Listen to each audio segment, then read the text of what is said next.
Good evening and welcome to Style and Direction, a menswear podcast without the stuffiness. This is your host, Ethan Wong. I'm your other host, Spencer Audi. And today we're back with a guest. Well, not back. Well, we are back. We are back. Well, we are back, and I think every episode does have a guest. Uh-huh. So, I mean, this is one that we've been wanting to do for a long time now. And we actually tried once. So if there's we tried it, and so we're kind of retreading old ground for us, but not for you, dear listener. Unless you were boy. you were tapping into our broadcast the first time. Which that's a conversation for another time. Right? Yeah. Yeah. No, exactly. Now, I guess we can just go ahead and introduce him.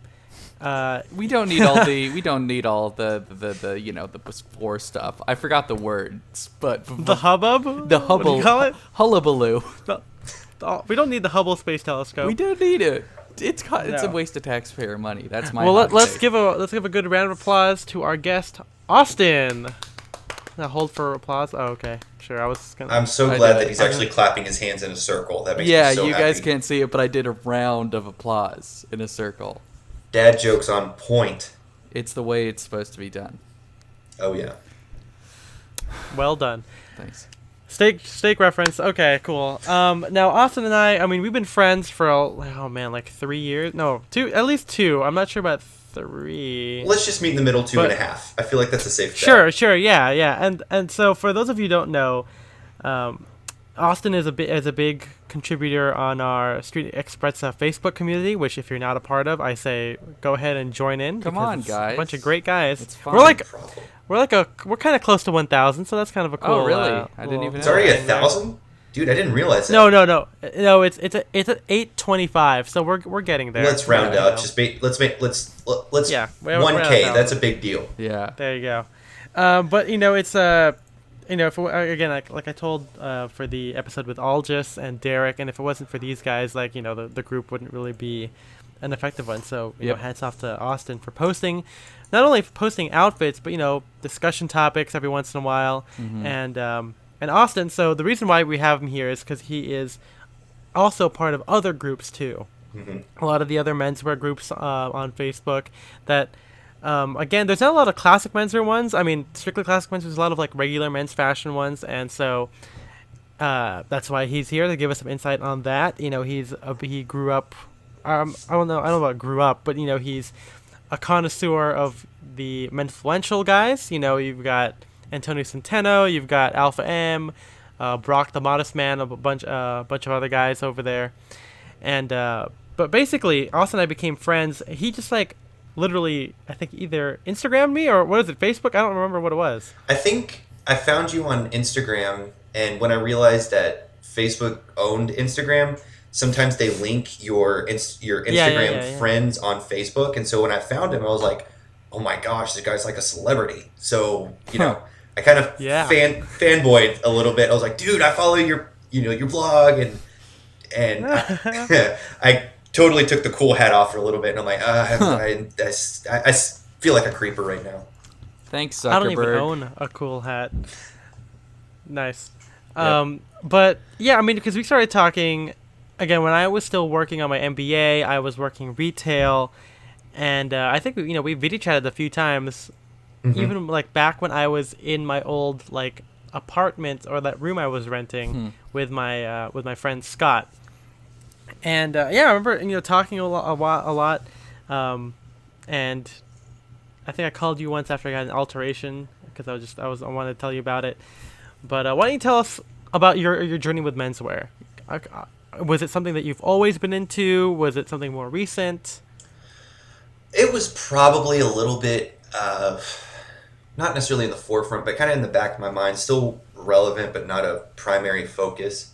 My mom and dad had always taught me to dress well when there was a specific event and things like that. But I always enjoyed dressing up, but it always felt really out of place because the demographic that I grew up was, definitely a more rural area, a small cowboy town. And so anytime I would dress up, people would be like, are you going to a funeral? Are you going to a wedding? What you all dressed up for? And Ethan and I can kind of relate to that. Not cowboys necessarily, but we have a lot of surfers and skaters around here, so...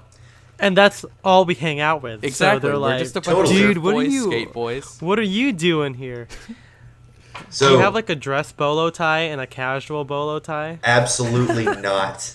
Is there? No. You would know out of all of our friends. Is there a dress bolo tie and a more casual bolo tie? Like, is there a way to make a bolo tie casual? I unfortunately don't know because I just don't Damn put it. stock or value into it. So unfortunately, I have to. We just lost a Texas demographic for this The podcast. bolo tie demographic just like My- turned off. My threw their heart phones goes out across to room. the bolo tie fans. We were gonna get sponsored Oh. by them, but because of this, I had to ruin Bolo it. Ties Incorporated. yeah. You know, when people say "Don't be yeah, that but- guy," I was that guy right there. So go on with your bad self. So I dealt with a lot of low self-esteem issues. It just like I I said, know what that feels like.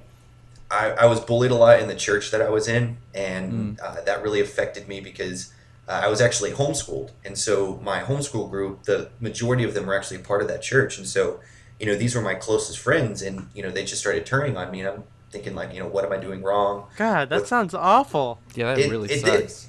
It did suck, and I was so confused, and so I just thought, like what did I do? What do I need to change about myself? And so I tried to be the guy who would try to be funny with a lot of self-deprecating humor. Obviously, that that like? didn't work. Oh, Yeah. So I feel like that's why I fit in this community too. Also, good. I, like I said, I just got used to beating myself up, and I was about as low as you can get. Had some definitely not suicidal tendencies, but some suicidal thoughts of thinking, well, it seems that nobody wants me here, so what's my purpose here? So just considered ending it, and I just realized that I was so close to my family, and I couldn't do that to them, and so I came to a point, and this was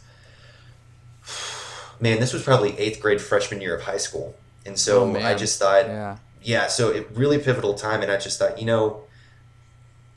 dress for success, and when you look good, you feel good. So I've got nothing to lose, so might as well try something out.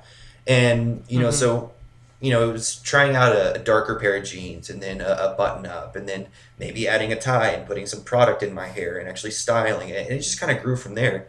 And I felt better about myself, and it just started growing more from there. And I realized that there's a power to dress that specifically men don't understand, and a lot of guys don't want to because they just don't view it as masculine at all.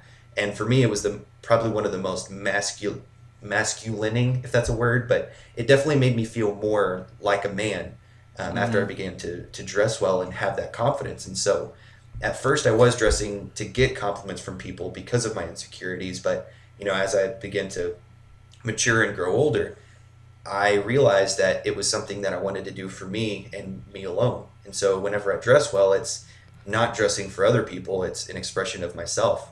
And so for my high school graduation, Were the compliments?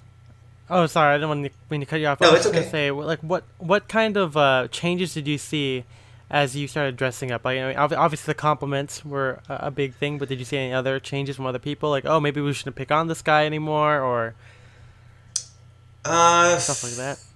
I probably noticed the bullying to die down less after that. Plus, me just physically not being Interesting. around them Okay. and choosing not to be near them. That was a big thing as well. But Okay. it was mainly Just don't go to the bullies. yeah, that's a big thing. So if someone is punching you in the face, don't be around them. Just a quick little tip for you. I'll give you that one for free, but the next one I charge. Anyway, like I said, I realized that there was a power to dress, and when I graduated high school, we were actually going to do a kind of a theme. Since I was homeschooled, I could, we had our own intimate graduation. So I had a lot of family and friends, and it was a big celebration, which was a really cool experience. And my parents were going to buy me a suit for graduation. And so we went to JCPenney, and they got me a J for R suit. It was like a tan kind of suit. Nice. And slim fit. It was like a polyester viscose blend. So looking back on it now, I'm like, man, at one point, Is that your that was your first suit? that was my first full complete suit. Like I'd had Man, like a a tan black suit sport for your coat. first. it was a bold piece. Yeah. And no, oh, it was actually a 3-piece. But Ooh. I wore it as a 2-piece to my graduation. Okay. Only Because you didn't want to look too much. Yeah. I didn't want to. You were I didn't like- want to be too bougie, if you will. Huh. So, like I said, I remember the first time I put it on, it just stood up straighter. I just felt so great about myself. And I actually posted on my Instagram once of like, this is where it all started for me. Now, what's funny in the I'm gonna go look for picture, that. I'm wearing the tan. I'll send it to you. I'm wearing the tan suit, a white French cuff dress shirt, wide cutaway collar, knotted yeah. cufflinks, white, not a white. It was like a light blue chambray tie, and then I'm wearing boat shoes. Huh. And I thought it was the dopest look. I was like, man, I look You so just had to great. do This it is to 'em. awesome.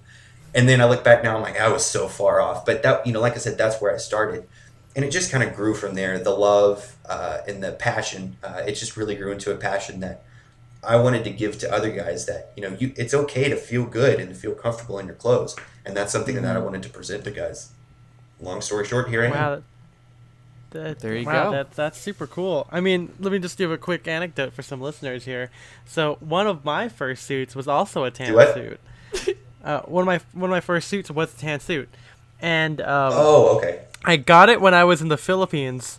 Really? Before then, I had like a black suit, and it was like Hugo Boss from Nordstrom. It was like the best thing, super whatever's wool.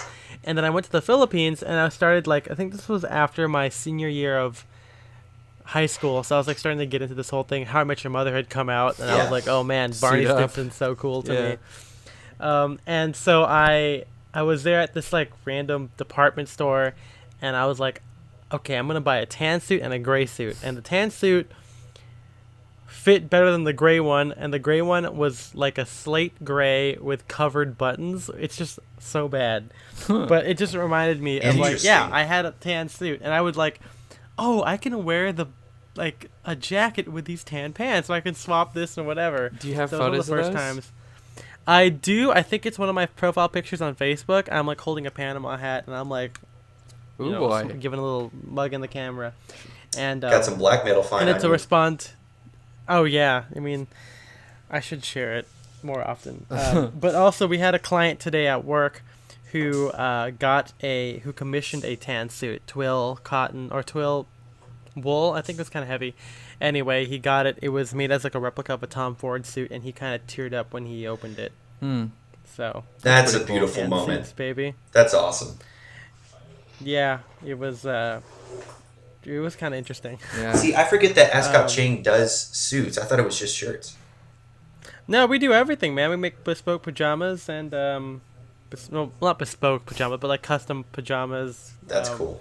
Safari jackets and everything. So I can only imagine Yeah. going in for multiple fittings for a pair of pajamas. I mean the canvas. No, I'm just kidding. There's no canvas. The sartorial But level to get has back on track exploded. here. So to pivot back, so at this time, so what when you decided, hey, I kind of want to do this, maybe not like work in Menswear, but you kind of wanted to help other guys. Was this like mid college? Was this beginning college? This was in high school. Oh So wow. Okay. Was this So- this was around So your wait, freshman so year? when did that stack up with your suit? Because you said you're going to graduate with that suit. So yeah, so I got the job when I was 17 in October, and then my birthday was in December. So I can't remember exactly what year that was. So it was my junior to senior year of high school when I started basically officially working in menswear in JCPenney. So we had the JCPenney that I worked at was really small, and so really I was in every department, whatever they needed, but I was definitely the menswear expert. So whenever I had guys questions about anything I was actually the only guy who worked there other than the assistant manager and the store manager. And wow. so anytime, a guy would come in, they're like, hey, Austin will take care of you. He knows a lot about this, which felt really good because, even at a young age, people could look at me and they're like, man, you're a sharp dresser. And then, being in high school, not having a lot of money, that's where I wanted to start buying nicer things. And so that's how I started getting into thrifting and eBay and stuff like that. Yep. So how did you get all of your knowledge? When they said, "Hey, this guy knows his stuff," where was that stuff coming from? So going along with our title, if you will, it actually a lot of it kind of since I was a beginner, it started with Antonio and Aaron and And learning we'll from get into them. that And later and what on. I loved about Aaron is that he talked a lot more about the confidence side. He's like spin jump and this is exciting and all stuff like that. And that's something that I needed. So I just kind of picked it up, and there were some things that he would put together, and I would just think, man, that doesn't look good. So that's why I liked Antonio's a little better because he wasn't as over the top. He was a little more subtle and talking about the basics and clean and classic. And then there was a video that he had done talking about Sven Raphael Snyder of Gentleman's Gazette, Hmm. uh, Right. Yeah. and I found his blog and I latched onto it. And so he's definitely one of my favorite YouTubers right now that I follow, and I feel actually has genuine knowledge because he gives you the history, and his videos are like 18 minutes long, so you have to be Yeah. dedicated when you want to watch him. So a lot of it came from there. I read a lot of like the GQ and Esquire, but everything just seemed the same, and it seemed very basic, very trendy. Get a slim, skinny lapel, and everything was trim, and never do a pleat, always do a flat front, and stuff like that. And then I actually found the rake at one point, and the first rake I ever bought was, uh, God, who was on it? It was Denzel Washington. He was on the front of it, and I Huh. just Oh, loved what he interesting. was wearing. But I never understood, in these pictures, it's like this suit is from Giorgio Armani and it's a $5,000 suit, and then there's this tie from Brioni and it's a $500 tie, and I'm going, Yep. this is like, why does somebody spend that much on it? And then that kind of intrigued me and got me a little more thirsty for more actual substantial knowledge. How did you discover these YouTube guys? Did you just like Google like how to wear a suit or whatever, like how to tie a tie, and then you found them? Do you remember that?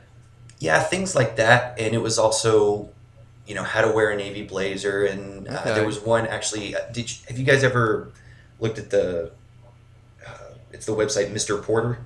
Yeah. Yeah. Okay, so Mr. Porter was one that I went to, and I really liked classic British style. Uh, Okay. and I started liking that, and then they would talk about Italian style every now and then, but it was pretty much predominantly focused on British tailoring and different things like that. And so it was really just anything I could get: men's style, men's fashion, men's Hmm. clothing, how to tie a tie, different So things you like that. sought And it I out actually found, basically. yeah, and then I also found teaching men's fashion, and Mm-hmm. I used to love his stuff, and now it's just everything's the same. And Well, now, yeah, don't worry. We'll get into that later yeah, on in Yeah. the Hold second your segment. horses there, Um, I'm partner. sorry, yeah. I'm ready. No, yeah. But so, going from JCPenney to, I know you started to work at a custom suit business. You were traveling a little bit with that. Oh yeah, this Can you was tell us more about this was the a traveling fun tailor, story. or like being like an agent for Made to Measure or whatever? Because Yeah, that's when me so and you started talking. yeah, and so after I left JCPenney, I actually uh, I did banking for a little bit. That didn't work out, and worked at another retail store. Actually, went back to JCPenney for a stint, and then there was Hmm. another job that I had. It was actually a guy. I basically did manual labor for him. He just had some property. He actually bought and sold a lot of stuff on eBay. He did a little bit of clothes, but it was mainly industrial parts. So the majority of the day, I was in a just jeans, boots, and a backwards hat, just Huh. getting my hands dirty and doing whatever he needed me to do.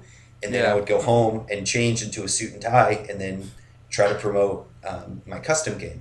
So what Oh I wow. did was it was actually on the Real Men's Real Style Facebook group that I was a part of at that time. There was a guy. He posted a picture, him next to a client. He said, "It's always great to see.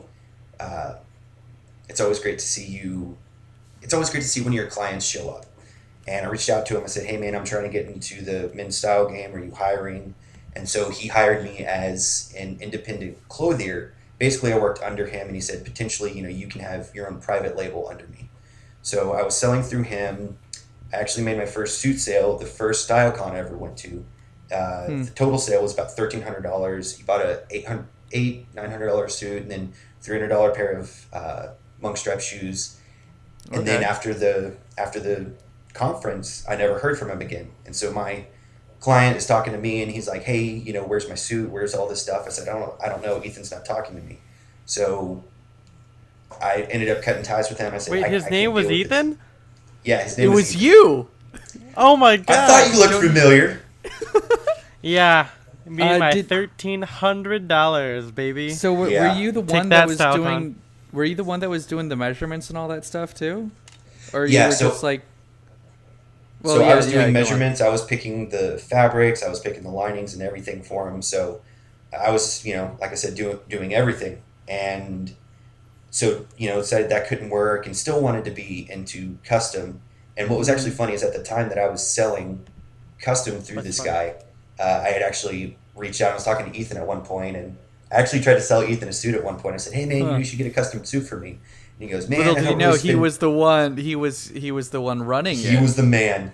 Yeah. But I said, hey, you should get a custom suit for me. He's like, man, I usually like thrift and don't do full retail or anything like that. I said, I understand, but we can make you whatever you want. So always trying to sell. Obviously, it didn't work, and so Yeah. our friendship stayed intact. So obviously, it didn't affect that too much. And look at And Ethan then- now buying like $300-$400 shoes from the Armory. Look at this guy. Yeah, Yeah. look how far he's come. Uh-huh. And so reached out to another guy. A similar situation happened. Sold a suit. He didn't execute, and I'm like, I can't deal with this. I've been screwed over by two clothiers. So went to another friend of mine, told him the whole situation. He's like, that's not going to happen with me. I communicate, extremely well, and he really did. And so I was working with him and also working at a jewelry store called James Avery, and I was a manager there. And then getting to where I work now, it's called the Man Shop in Arlington. And if you're in the area, come see me. Love to see you. Small plug, shameless at the same time. And I wanted And to watch just- Shameless. Yeah, absolutely. So I knew I had met this guy a couple years earlier, and this is actually before I was doing custom. And since I moved up here to the Metroplex, I thought, hey, I need to go see this guy. And so I went to go check him out, and walked in, and the store owner, his name is Wally. He wasn't there, but another guy who worked there, he was thinking that I was a rep for one of our brands. And I said, no, I'm just, I'm a friend of Wally's. And he could tell that, I had good personal style. And he goes, oh, well, are you looking for a job? And I said, well, actually, yeah, I am. So that was a Thursday. They called me in the next day for an interview. And then so went to the interview in the morning. And then the next day I had the day off. And Wally said, I want you to come hang out with us on a Saturday just to see what we're about, see if this is something that you even want to do. So I came in and said, hey, man, I'm on board. And he said, I don't want to offer you a job. I want to offer you a lifestyle. And I said, Wow. where do I sign? And I've been working there since March 2018, and here I am now. There you go. Wow. And I think the last time we talked, you said it was like under new management now or something like that, or the guy bought it from somebody. Yeah, so it opened up. So this storefront that we are actually in right now, it opened up in 1972. And before that, it was at a smaller shop downtown that had been open for a while before. And so that opened up, like I said, in 72. They relocated and grew a little bit. It's been there, like I said, since 72. And Wally bought it in early 2000. And the former owner, Eddie Williams, had stepped down and sold the business to Wally. And so Wally's, owned it for almost 20 years. And when Wally hired me, he said, I'm looking within the next couple of years to potentially retire. And this could be something where you come in and you be the next owner of the Man Shop. So I could be potentially owning my own store. Wow. Wow. And so Pretty we've cool, man. we've looked at this place on Instagram, and it's not just a place to buy like suits. They have like you could furnish your entire wardrobe there. It seems like for all occasions. So are there employees that work specifically in? Is it a big enough store to have employees that mostly work in like, sportswear, casual wear, and then guys that specialize more in suits? Gotcha. Yeah. No, there's only working on the day-to-day basis. There is Enrique. He's our tailor. He is fantastic. There's Wally, Mark, and I. And so Okay. Wally, Mark, and I are usually the ones on the floor, and we basically just do a little bit of everything. So Yeah. we've got a casual section we've even got more of athleisure you would call it, Mm-hmm. like t-shirts and athletic shorts and things like that. We've got polos, we've got jeans, skincare products. So we like to say, I mean, it's not necessarily the motto that we live by, but we like to say we're a one-stop shop for the man who doesn't like to shop. So essentially, you can consider us a haberdasher. So for Yeah. whatever a guy would need, we want to offer that to you. So we've got suits of all different ranges and prices. Off the Mm-hmm. rack, ours start around $5.95 and can go up to about even $1,900. Just Mm. offering good quality pieces that last, because our focus isn't making a sale, it's making a relationship. So when Okay. you come in, it's not here's a suit, pay at the front. It's let's build a relationship. Let's get to know you. Where are you trying to go? Okay, how can we add value to this through the expression of clothing?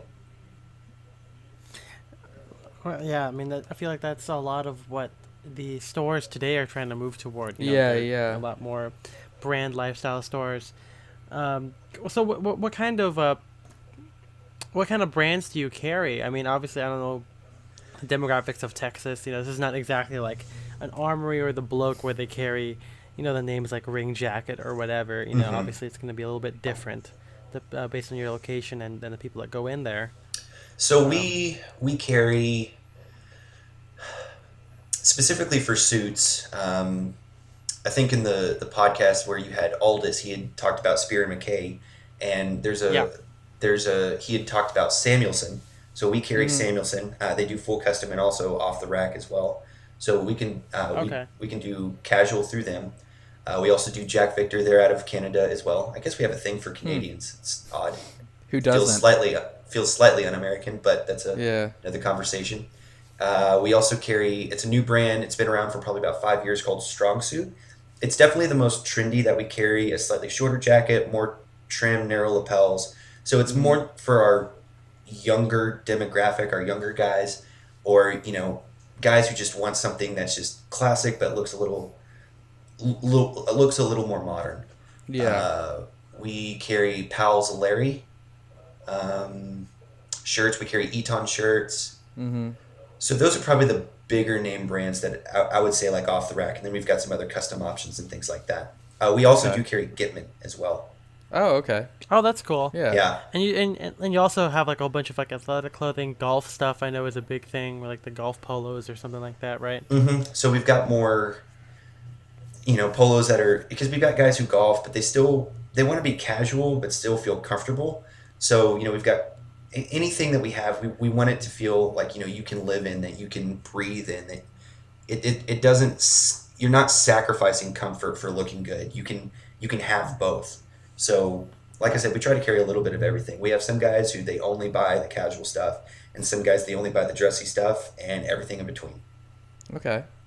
And so let's say How how no, you can go on. how busy are you typically? Because me and Spencer have talked about how it gets kind of boring sometimes. Yeah, if especially during slow seasons, retail can get pretty boring. Yeah.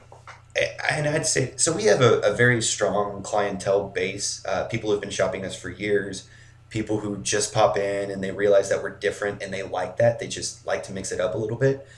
So now, I mean, the last 2 months have been pretty slow. It's starting to pick up a little bit more. We've got a couple trunk shows coming up, so that's going to generate Mm. some traffic and things like that. But What brands are going to here be coming? we've got a brand called Trans. It's Trands. It's fully custom. I know it sounds weird, and it's funny. We're like, hey man, do you want a trans suit? And they're like, that's a little personal. We're I like, bet no, it's a brand name. It's I like, bet oh, Texas is pretty interesting on that. yeah. it really is. We get it a lot of different looks, but we explain like it's just a suit company. We're not asking you to change your lifestyle. They just have an unfortunate name. They do. So trans. So next Saturday we actually have an event where you can come in and the rep is going to be here, so we'll be working with that. Okay. We've got Samuelson coming up, and like I said, different stuff like that. So in the spring and summer, I mean, in the summer, mainly in July and August, it's just so hot. People want to be doing anything else, and they don't want to be sweating in Yeah. their clothes. And Yeah, so so essentially, we are beginning to adopt more of a Neapolitan style in our custom.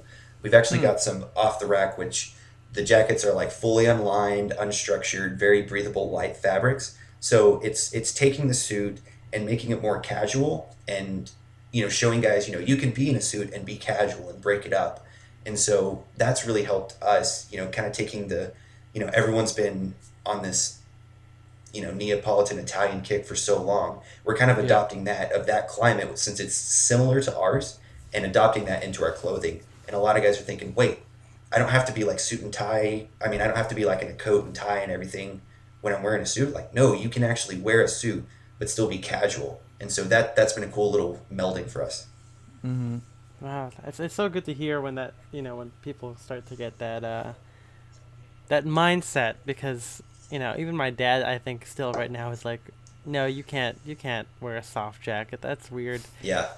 Or it's made out of like some stretch fabric. It's not like a wool. Like he's like, oh, it's got like, if it's wool, like that's not gonna work. I'm like, no, Dad, there are breathable fabrics. Yeah. I wonder if he listens to the podcast. My brother actually came in and got Probably not. My brother actually came in and got so, yeah. Do it? No, keep going. Sorry. My brother... I'm going to raise my hand. I'm going to have us raise our hands when someone's about to talk. So that way we don't do this. I've got the talking stick. No more here. crosstalk. Yeah, seriously. I'm not joking. The problem is we're all all in different places, so we're going to have to mail the talking stick to each other. Sounds like a great idea. Yeah, so, a lot of dead air, but that's okay. So my brother came in not too long ago, and he actually got a fully custom shirt and suit because he's getting married in October. And what's cool is that he's been overweight for the majority of his life, and he actually recently dropped 70 pounds. And we're actually within one jacket size of each other. And so he came in, we fully outfitted him on everything. And then after he left, he was actually talking to my dad, and my dad told me this later. And he said, Dad, I understand it. I get the value of custom clothing. I get the value of, what that means and what that looks like. And so it was cool for him, because he just wants to be jeans, t-shirts, like. Stuff like that. But once he put it on, it's like it clicked and he got it. Wow. Yeah, because I wish convincing my friends would be that easy. Because I feel like I just got a pair of Stofa pants. I feel like as soon as I get those, I can't go back after that. I feel like that's just how it's gonna be. How old is your brother? Like, is he older, younger? He's 2 years older than me. 2 years older? Okay. Yeah. And so let's say that in a couple of years you do, like, kind of take over the man shop. Like, what direction would you be taking it? What's it going to look like? You should, like, stalk Orazio Luciano and get some Drake's ties and just force them all. Oh, man, I have really thought about doing that. And I thought, man, I'd love this to be, more of a formal and bringing back elegance, like dress up, and everyone's, going not necessarily over the top. But, ideally, that's what I would love. But that's not our clientele. That's not our guy. Our guys are just now getting into wearing pocket squares, and not everyone really wears a necktie. So that's been an interesting. But we're slowly warming up to that, and plus the Dallas and Texas market is usually so far behind of what everything is current. And so we're slowly getting there, but I'm starting to see more. They're just getting bell bottoms. I'm gonna move past that. So a lot of guys are, like I said, beginning to warm up to that. So I think the direction that I would want to take it is, it's what I've been saying for so long, is I want guys to. It's not just about feeling good. I want you to understand the value of dressing well and what it can do for you and for your life and other people around you. So just constantly educating. Mm-hmm. And I can see that when you're. You've taken over their Instagram a few times. I've seen you do like videos, like explain the product. I think that's super cool because not many people tend to do that. Yeah. And that's a good direction, man. And that's on my social media and my Instagram. What I want to do is use that as a platform to inspire, if you will. And so I want that same mindset to be taken into our social media and our clothing as well. As you see how we wear it. You may not wear the same exact things that we do, but this is a way that you can do it. So I prefer to be more to dress on the more formal scale, so more of a suit and tie, three-piece, that whole thing. And we've one of the guys who works there, he's worked there for like 30 years, he prefers to be in a nice pair of like slim dark jeans, a nice jacket and a collared shirt and a pocket square. He usually doesn't wear like a full suit or tie. Every now and then he will, but that's his style, and that's him, and he owns that. And Wally Yeah. just does what he wants because he's a store owner, and he always looks great. And people look at him and like, oh, that Wally just being Wally, he looks great. And it's not that he wears anything bad. It's just he's just a sharp It's dresser. Wally being Wally. What's better Wally than being this? Wally. Exactly. Yeah. Dubs, as they call him. So okay, so to get on that topic, how do you compose your own outfits? Because I know that I sometimes see a little bit of articles of style. When you wear like a t-shirt, sport coat, and fedora, that Dan Trepanier tends to do quite a bit. And there's sometimes where I see you wear like smoking slippers or Prince Albert slippers, whatever you want to call them, with like a gray suit. Sometimes you have a pin collar shirt, sometimes you have a club collar. There's a lot of variants, which is super cool. Again, which is pretty different than a lot of these, not just menswear guys, but like menswear iGent blogger guys that do it. They don't really dabble in a bunch of different styles. Yeah. And I think that's super cool. So I'm just kind of curious to how you make your own outfits or how you approach it every day. Or So how I view it and how I approach it is I would like to call it an emotional dresser. I don't pick out my outfits the day before.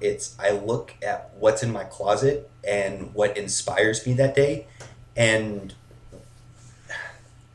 essentially what version of myself I want to create. So I've got a piece being altered right now. It's a double-breasted, black and white, Prince of Wales check, Glen Plaid suit. Ooh, Single boy. pleat, fuller cuff. Like I've been dreaming of the suit for a long time. Finally got it.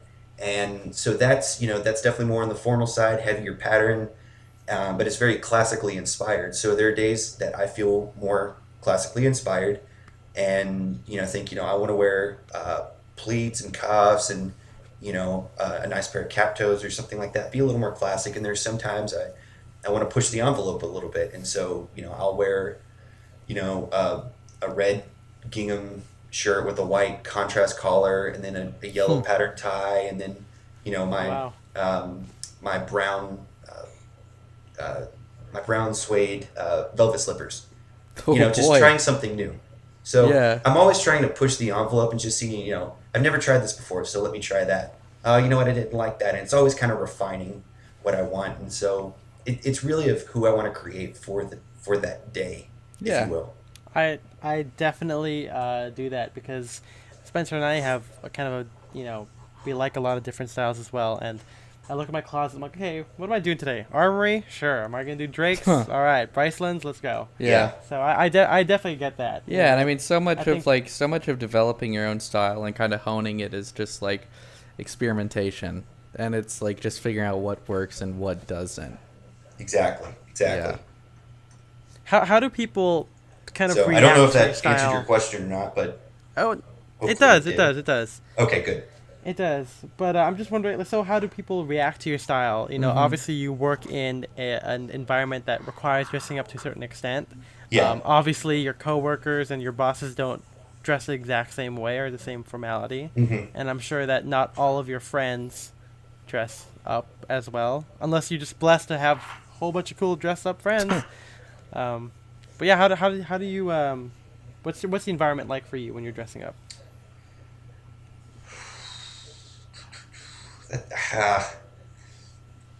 So just to paint a picture, the demographic that I'm in, just like I said, doesn't dress up. But whenever I'm dressed up, it's always appreciated. And I don't dress for the compliments. I dress knowing that I am going to be more than likely the sharpest guy in the room. And if someone else outdresses me, I'm not offended or anything. I'm more excited that someone else is taking that effort. And so since I'm the new kid on the block and people see my style, they seem to love it. Mark, and we had a lot of discussions about this. I like, a fuller drape cut, double forward facing pleats, cuffs, wider lapel, things like that. And Mark likes things a little more edgier. So when he's talking to somebody, he styles them differently than how I would. So I was actually talking with a guy today. He's a shorter, stockier guy, and he loves pleated pants and cuff trousers, and that's all he's going to wear. And I was telling him about the custom, and Mark was saying, why don't don't you think he'd look great in a pair of flat front pants? And I'm thinking, I want to see him in the double forward facing pleat pants because I Yeah. think Oh yeah. that's a better look. Especially, I don't know what it is, but when a bigger guy wears pleated pants, if they're a forward facing pleat, they look awesome, and if they're reverse, they make him look so much bigger. So I was suggesting to him, I said, hey, let's get you a suit or a pair of trousers, but just let's turn the pleats a different way. Yeah. And he goes, I didn't think of it that way. And so, because I bring a new, fresh look, they're always open. They may not say, they may not pull the trigger, and that's what they want to do, but they're open to it. So it's bringing a different perspective into the store, which Wally fully encourages, and I'm grateful for. Well, there you Right. go. What about when you're not at work? What about when you're just hanging out? Because So- what's an outfit like when you're not at work? Do you still dress up? Oh yeah, absolutely. Okay.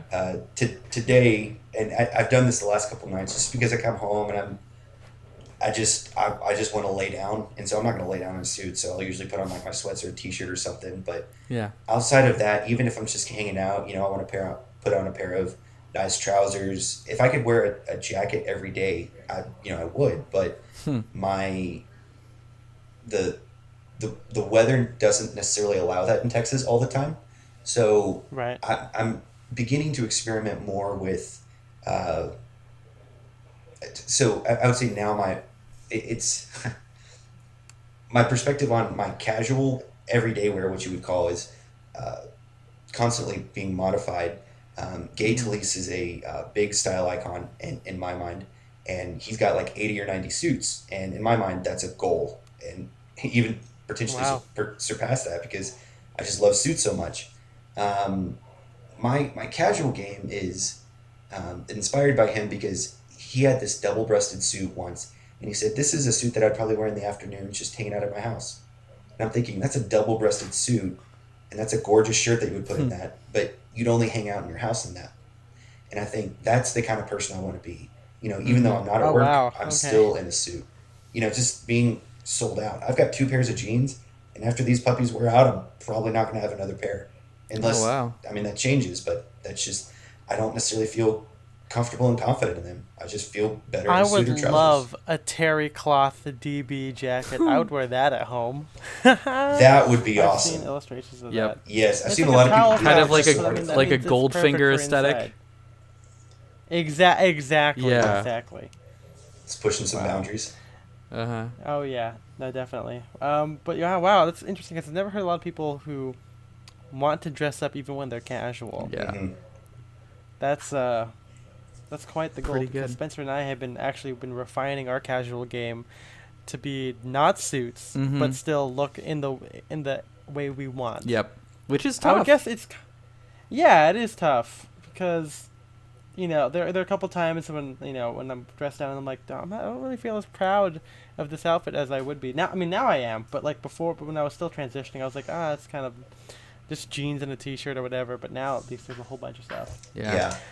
At least, or we wait until it's fucking fall when I can break out my leather I jacket. can't wait. It's that. like so it's like this summer I was loving it. I was like, I'm gonna experiment with some summer McDonald's. styles. I'm excited about this. And then like a couple weeks ago I was like, I'm bummed out. Summer's almost over. I'm gonna have to stop experimenting with summer styles. But here I am now. I'm so done with it. I can't Yeah. wait.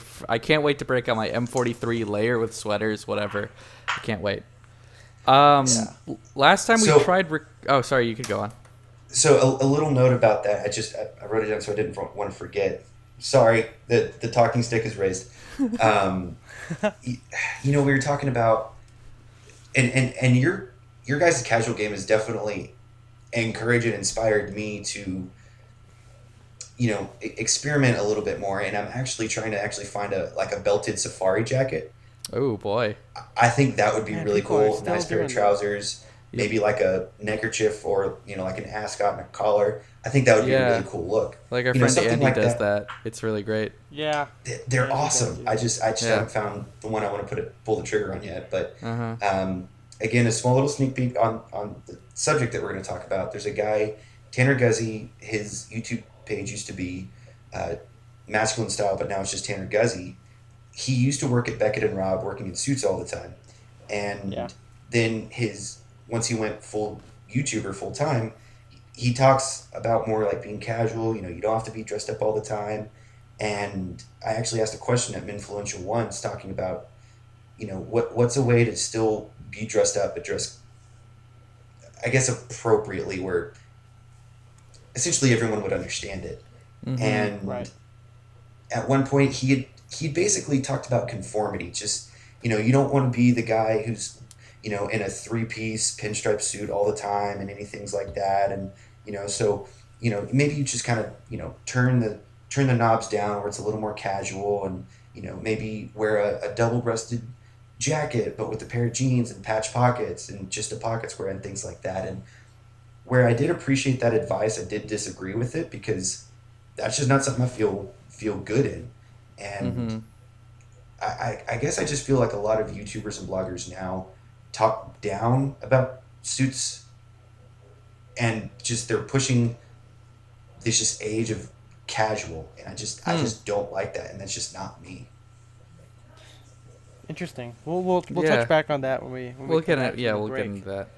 So So some what do you say? What do you see the future of the of your style, like moving forward? You I, just said that you're not going to wear jeans ever again. it invited that's denim. I'm not saying like I've fully sold out on that, but I'm heavily leaning that way to no more jeans. Like whenever I see guys in Drake's in the Armory and they're wearing like a tailored pair of jeans and a gun check jacket and a chambray shirt or something like that, it's an awesome look. But I just look at that and I think that's just, I don't feel like that's me. You say on Mm-hmm. your blog, that's not Ethan. Well, that's not Austin. That's just not me. So I Yeah. would probably see myself, definitely in some sort of tailored clothing, a jacket, maybe an odd pair of trousers, or a full suit, but maybe it's like a washed cotton or a fresco, and maybe it's not a necktie. It might be a neckerchief or an ascot, you know, Mm-hmm. different things like that. I mean, that's just what I love. Okay. And so something you talked about the last time we recorded and we haven't really got into yet is, the name Gentleman's Avenue, your Instagram name. Yeah. Kind of tell us about that. Like, I don't want to spoil it for the audience, but yeah, tell us how you came up with that and why you came up with that name. So when I first got into it, I thought about, oh, what if I had my own brand or my own store? And the word gentleman came to mind. I felt like the word dapper was overused. Oh Everyone's yeah. like, "Oh, you look so dapper. Oh, look at you, Mr. Dapper." And I honestly just started to hate the term, because I'm just like, stop calling Yep. me dapper. I Uh-huh. hated the word. And I I love the word gentleman. Yeah. It was a masculine word, but it wasn't over the top or anything. It was just it was masculine. It was chivalrous. And so I just thought, okay, gentlemen's, what was I going to do? And the word avenue came to mind, Gentleman's Avenue. And what I imagined, and I just imagined walking down the street, there's like different shops, essentially like in a 1930s, 40s street front. There's all these different shops, but one of them was a men's clothing store, and there was all these beautiful clothes and nice accessories and ties, and it's a place that a guy could go and be taught and be educated. And it's a Mm-hmm. place where dressing well would be celebrated. It would be a celebrated, um, it would be a celebratory place. And I thought, Yeah. that's it, Gentleman's Avenue. And so, even though at that point it wasn't actually a physical place where people could go, that's kind of where my Instagram platform came in. Was this is a place where it's promoted and it's encouraged to dress well, and hopefully this is something that could inspire you. So that's kind of where the inspiration of Gentleman's Avenue came in. Okay. And what's the future of that now? Because I know that you went, occasionally you would post inspirational videos, kind of stuff, but then you went through. We just had a talk on this on your Instagram where we talked about how you wanted to make stuff more personal. I know you went through a phase where you started to share more like Bible verses and your faith on the same thing, and then you kind of went back to doing more videos again about style. So I'm just kind of curious. So, how has it changed after you've been going through your own personal journey, working at the man shop and, doing all that kind of stuff. Yeah. So I do try to keep, the man shop and Gentleman's Avenue separate because, yes, Okay. people know that, I work at the man shop and people at the man shop know that, I am Gentleman's Avenue. And so, like I said, I want it to be an inspirational place where, you know, guys can look at what I'm wearing and they think, wait, this is a guy in Arlington, Texas, who, guys are usually in gym shorts and t-shirts or just they don't really care about what they're wearing, and he's dressed formal in a suit or different things like that. So why why would you why is he doing this? There's got to be a story associated with that, and I just want to Uh-huh. continue to just to add substance to what I'm doing. And recently what's been on my mind with my social media is just inspirational, whether not necessarily like inspirational quotes, which I feel like is very white girl, if you will, just taking a selfie and like, Yeah.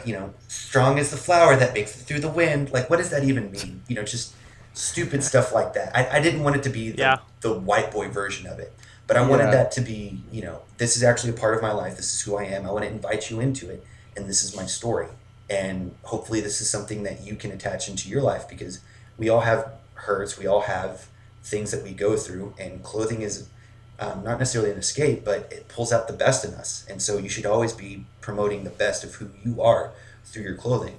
And so every now and then, I will share a Bible-based quote or a Bible verse. And I know not everyone believes exactly what I do, and I don't want to force it down people's throats or anything, but I do want them to know what I'm about, because I want to be very genuine and honest, and just share and say, this is who I am. And I just want you to know that. I don't want to put on a facade, because a lot of times in my pictures, my pictures, my poses, a lot of times they're really strong. I've got this very intense face or something like that, and it's just not truly who I am. And so, I tell stupid dad jokes and puns a lot. I genuinely love cigars. Good. And the puns are awesome. And I'm a goofy guy, but my social media doesn't necessarily show that. And so it's not saying that I was putting on a show before. It was just, I wasn't truly being who I am. So if I'm expressing who I am through my clothing, I should be expressing that truly through my emotions and who I am. And not saying like, oh, I just had a terrible day, shits and giggles and just like, let's Right. hug it out and crap like that. It's not that. It's, I just want you to know who I am. So there you go. I feel like I'm very long-winded. I'm sorry if I'm going all over the Hey, place. that's okay. No, That's no, every that's episode good. for That's us. good. That's good. Are you going to? So you're going to keep Gentleman's Avenue? Because I mean, a lot of people have been changing their stuff to their name now. Like we talked with Masculine Style with Tanner Guzzi, Yeah. and now I feel like what you've been wanting to do with, like, if you ever did a website, now it's kind of being materialized through the man shop and just your general Instagram. So I'm just curious to whether you would change that, rebrand it, or whatever. I've thought about rebranding, and I've thought about, if I did launch my own brand, would I put my own name on it? And at times I just felt like that was a little too, for me, I felt like that would be a little too arrogant. And plus, I don't feel like I have a strong enough name like Ralph Lauren or Tom Ford or Dolce & Gabbana, stuff like that. I just think Austin Roberson. Yeah. That just, I don't feel like that has the same, oomph, and I just don't feel like it has the same effect. And so I just like the name Gentleman's Avenue, and I mean, that's what I'm known as now. So I just don't necessarily see a point in changing that. Okay. Yeah. All right. Hey, really, Well, that's it for me. What do you guys think? really quick point before we go to break. Isn't Arlington, Texas, where King of the Hill is set? It wouldn't surprise me, but I Okay. can't say a firm yes or no on that. I'll look that up during the break. I'll figure that Okay. out. Okay. Okay, guys, we'll be right back with our topic on Menswear Youtubers. Post your comments if you think Arlington is the where King of the Hill is set. Retweet this with hashtag that's King of the Hill or hashtag no you idiot. Don't be a Dale. I've never even watched the show, so I don't even know what the hell you're I've talking seen like about. 3 episodes. It's a good show though. Although I am proud of my Hank Hill impression. Let's hear it. Oh, damn it. Hold on. Dang it, Bobby. Nice. Oh, Where's my WD-40?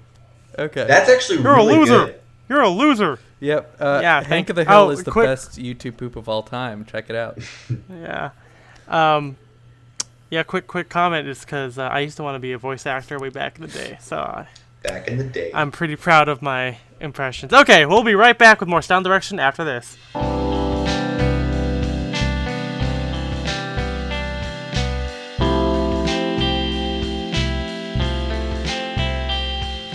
All right, guys, welcome back to Style and Direction. Spencer Hey. has an update for us. Hey, all you propane heads out there, you propane freaks. I got some news for you.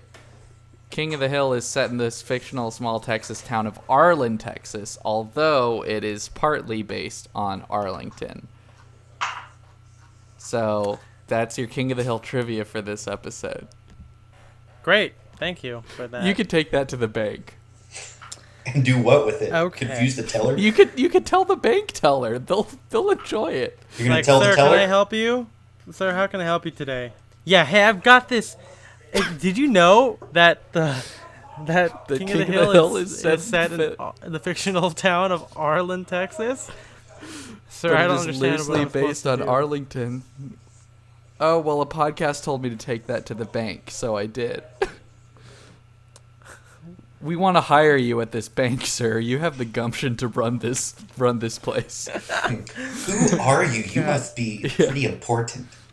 Uh-huh. This is some great pod content. Oh, man. Okay, so back to the topic at hand here. Now, as an introduction again, Austin has said earlier that, when he was starting out, and still now, he goes to a lot of the Menswear YouTube videos, which is, again, is heralded by the top cats of Centeno, Real Man, Real Style, and Aaron Marino of Alpha M. And they and he's been to Menfluential, which was originally called StyleCon, back in like 2014 or 2013, back when it first started or something like that. Then now it's become something else. Menfluential. So this year was the first year it was yeah. Menfluential. Last year was the last StyleCon. Got it. And then the purpose of this dialogue is just kind of, Spencer and I have our own ideas of what it is, and Austin actually has a bit. Not only does he have a different point of view, but he also has technically grown up with that advice and used it, and has networked with a lot of these guys that Spencer and I really don't know ourselves. Yeah, because we've talked So- about this a lot, but Ethan and I didn't really use a whole lot of online guides. Occasionally I would maybe go onto the Art of Manliness or Gentleman's Gazette or whatever, but it's Right. I've always used blog. I've just always wanted to find photos. I just want to be I want to find a bunch of photos, and then I'm going to save those, and I'm just going to steal those outfits essentially. Yeah. Right, Or and I think get inspiration from there. Right, and I think for me inherently was that I never found someone on YouTube that was dressing the way I wanted to dress. I'd be like, oh yeah, how to wear a sport coat or something. But then it would be like Aaron Marino wearing it with his trademark distressed denim back. And this is still back in 2009, 2010. And I was like, I mean, I get it, but I was still able to discern between, okay, that's this guy's style, but I like, let's say, Barney Stinson, or how Ted Mosby would wear tweed jackets with elbow patches. I'm like, no one's talking about that, and wearing it with a plaid shirt, a knit tie. Yeah. Oh, where is that look? So I would always just look at pictures and be like, okay, I'm gonna just find exactly what they're wearing and do that. I didn't really need anyone who had to teach me anything. Yeah, because it And also then when helps it- that yeah. I was just strictly into vintage, so none of those guys ever talked about vintage stuff. Right, and then once I got into vintage, those guys were, that's who taught me, oh yeah, actually, you can't wear a bold 50s tie with a checkered shirt because literally, there's too much stuff going on, but you could wear this 30s foulard with a striped shirt, or you wear this with a pinstripe or whatever, and that's how I learned. I learned it from people I was actually talking with and seeing it from instead of online. Yeah. So Austin, what are your thoughts on the whole growing up with that whole thing? So the With the reason age of the that internet, whatever. the reason that I had gravitated towards them and just dove in as deep as I could into that information is because there was just nothing around me. At Walmart, there was GQ, Esquire, and sometimes there was the Rake, Mm-hmm. and then there were YouTube videos. I was the only one really in my city dressing well regularly, and I was known as the guy who would do that. And I would even go to school, being in a white shirt, black shoes, pinstripe suit, and a black tie with a tie bar. Uh-huh. And that was me, and that's what I loved. And so a lot of it was just me trying out and figuring out what I liked. And I mean, that was the only information that I had available to me. So after watching them for a while, I actually stopped watching Alpha M for a long time just because I didn't necessarily agree with his style. It's I wouldn't say anything was wrong. There was just sometimes it didn't necessarily resonate with me.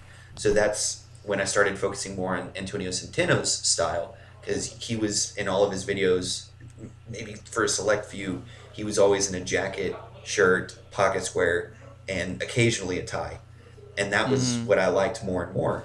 And then he talked about Gentleman's Gazette, and I loved how he brought back, more classically inspired jackets, and he would even wear vintage and things like that.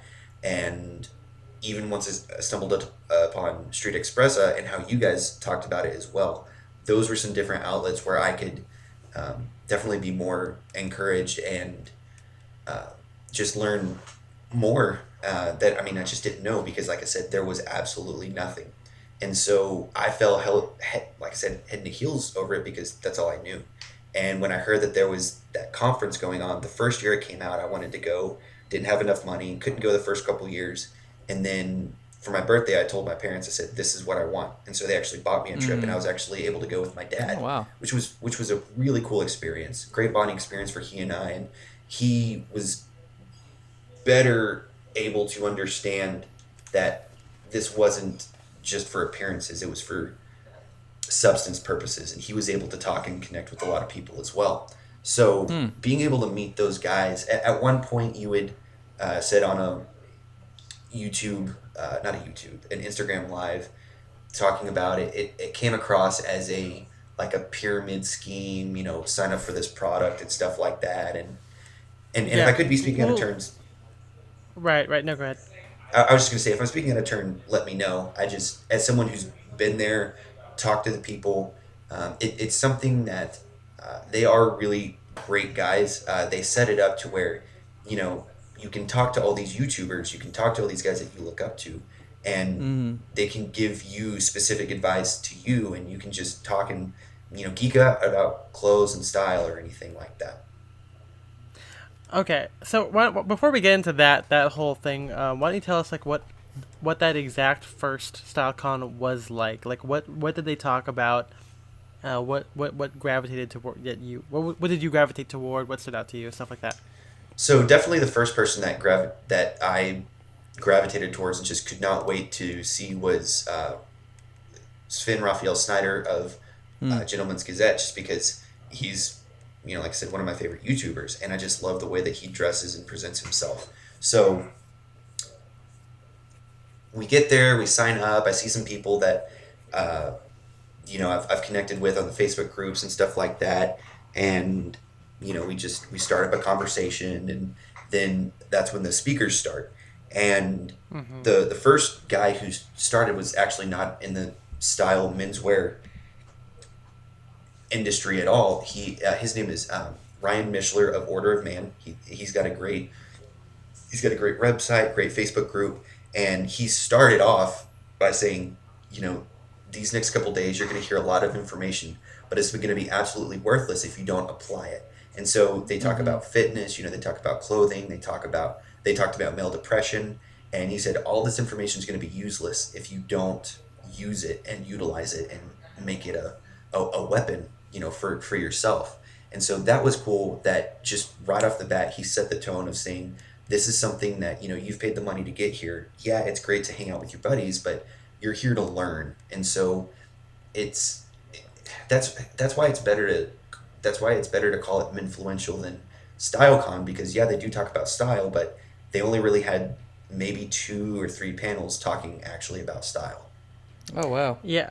Yeah, I was gonna talk about that because I think the reason why it turned me off, um, was because I thought it was gonna be like a more accessible Pity Uomo, because Pity, for those of you who don't know, which I doubt any of you listening don't know what the hell it is, but it's basically a trade show. It's like, Hmm. It uh, is a trade show. they have textile trade shows. They've got like robotics trade shows for like the mechanic industry or whatever. And so if you're not in the industry, you literally can't go to it. It just happens to be something that you can see out. Like at a robot industry, they don't have robots walking around outside. They could, but they don't. Like I think that would be But- very cool, and I think they should do that. no, I'm not. Absolutely. Yeah, I'm not. Fully I'm not. agree. Yeah, exactly. Robot but, Pity. Yeah, but then you compare it to like Anime Expo, where there of course people who go to Anime Expo, there are Yeah.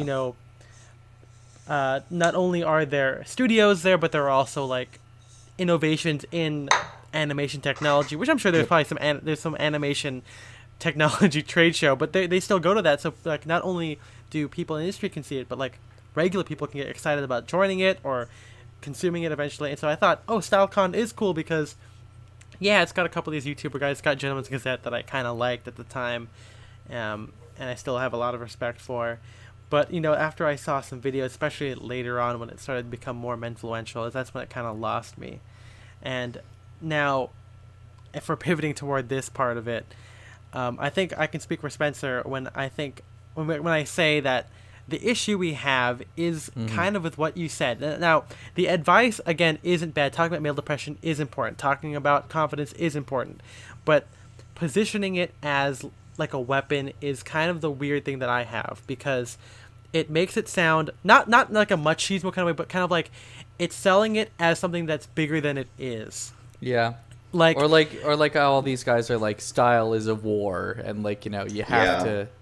Yeah, and and of course you can say your point of view, but for us when we see it, it's like we're coming from this from a point of pure aesthetic pleasure, or what for I can't think Yeah, of I anything get better that. to say, and again we've watched videos, and I don't know how much has changed since then, but I think that you can definitely see it from Antonio's videos and Alpha's videos. Like they're both married guys. They both seem perfectly nice. We have no problem with their personality. Again, I've never met them, but they seem perfectly nice. But it's the content that makes it a little bit like, okay, so when Alpha M says it's all for your spicy senorita or whatever, or I do have a problem with when he says that. It grosses me out. it's kind of a weird That's- thing to say. Yeah, but I think instead it turns guys who come at it from oh, I like clothes, to being like, oh, if I do this, I will get women. Or if it's not explicitly said, it's still technically said by them in videos,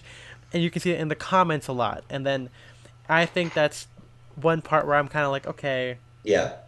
no thanks. And I could And see where Ethan- you go ahead, Spencer. I was gonna say Ethan has definitely watched a lot more of these videos than I have. But he doesn't just sometimes he'll just be like, he'll just text me and he'll be like, I'm watching this new Alpha M video. It's like, oh my god, I hate this. He just watches them to get angry. Yeah. Yeah, and again, we'll talk Hashtag about triggered. the business aspect of it. Yeah, exactly. Yeah, we'll talk about the business aspect after that. But why don't we go into the whole like empowerment part and how you get out of it? I'm kind of curious about how you feel about that. So the first year that I went, that's when I had just started.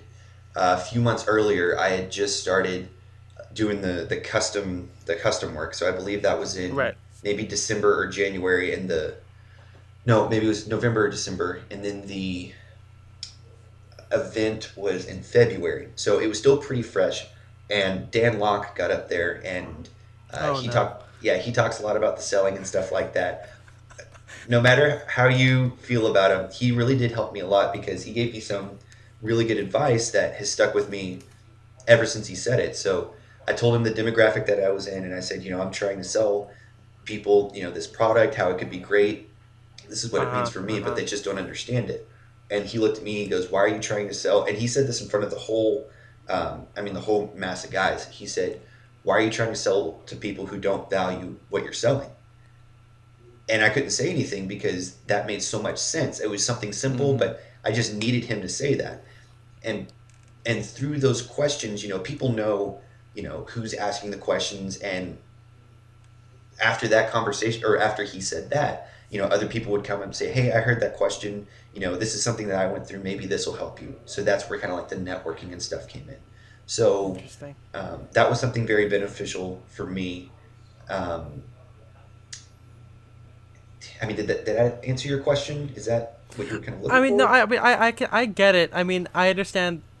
Again, it might be a mask. Okay, this is where the mask thing kind of comes in. But I feel like a lot of what it is kind of like the tough love kind of thing, where Yeah. they tell it to you kind of like it is. I mean, it is true to a certain extent. Like if you don't dress attractively, no girls are gonna talk to you. You're not gonna get the job, whatever. Like to a certain extent, that is kind of true. But maybe it's just the way that they say it. Like Yeah. I personally don't like Dan Locke because it comes off as an asshole way. But then you can't argue with him because a lot of people say, well, he's right or whatever. Which again, Yeah. I think is too. Yeah, I mean, I think I subconsciously dress to a way I think is attractive, not just to me, but how I think a girl would think it is. Yeah, Or absolutely. maybe yeah. I have Spencer. I have 2 points really quick I want to make. First of all, I just want to say Dan Luck. I do have a problem with him. I don't care if I burn this bridge. One of the videos he made, which is like why poor people are poor or whatever. Yeah. I watched that video, and that's the angriest I've been in a very long time. Yeah.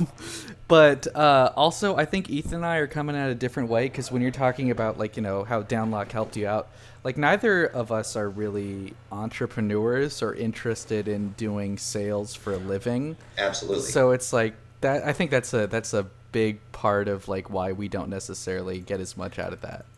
Absolutely. Well, no, okay. So on the flip side, I am a business school graduate, and I do, I do have experience selling, and technically marketing is selling. And I mean, it's true. What his advice is real, and it's something you should think about. Why offer something to someone that people aren't going to want to buy, or that they don't, not that, but like who don't find value in what you're doing? And I think that's true for me too, because I talk to my parents a lot, and this again, if we're talking about business stuff, they always ask like, why don't I monetize the blog, and why don't I sell products or whatever? And I think I am selling, to a certain extent, my lifestyle and my point of view on menswear. And obviously, it's not going to click with people who who want just, hey, what do I want to date or this stuff? And I'm like, I'm not going to give that to you because number one, I don't value that stuff. Yeah. So I think you should find it from somebody else. I mean, that's why I'm like, if you care about the stuff, watch Antonio Centeno, watch Dan Locke, watch all these other guys. I'm not going to be the one to tell you that, Yeah. And but I can see what I mean. His stuff is solid. I mean, it's about the same thing as I would get from a charismatic business guy. So Menfluential is entrepreneurially focused, and that is Yeah. where the demographic they are targeting. And a lot of these guys want to be YouTubers, and they want to know how it's done.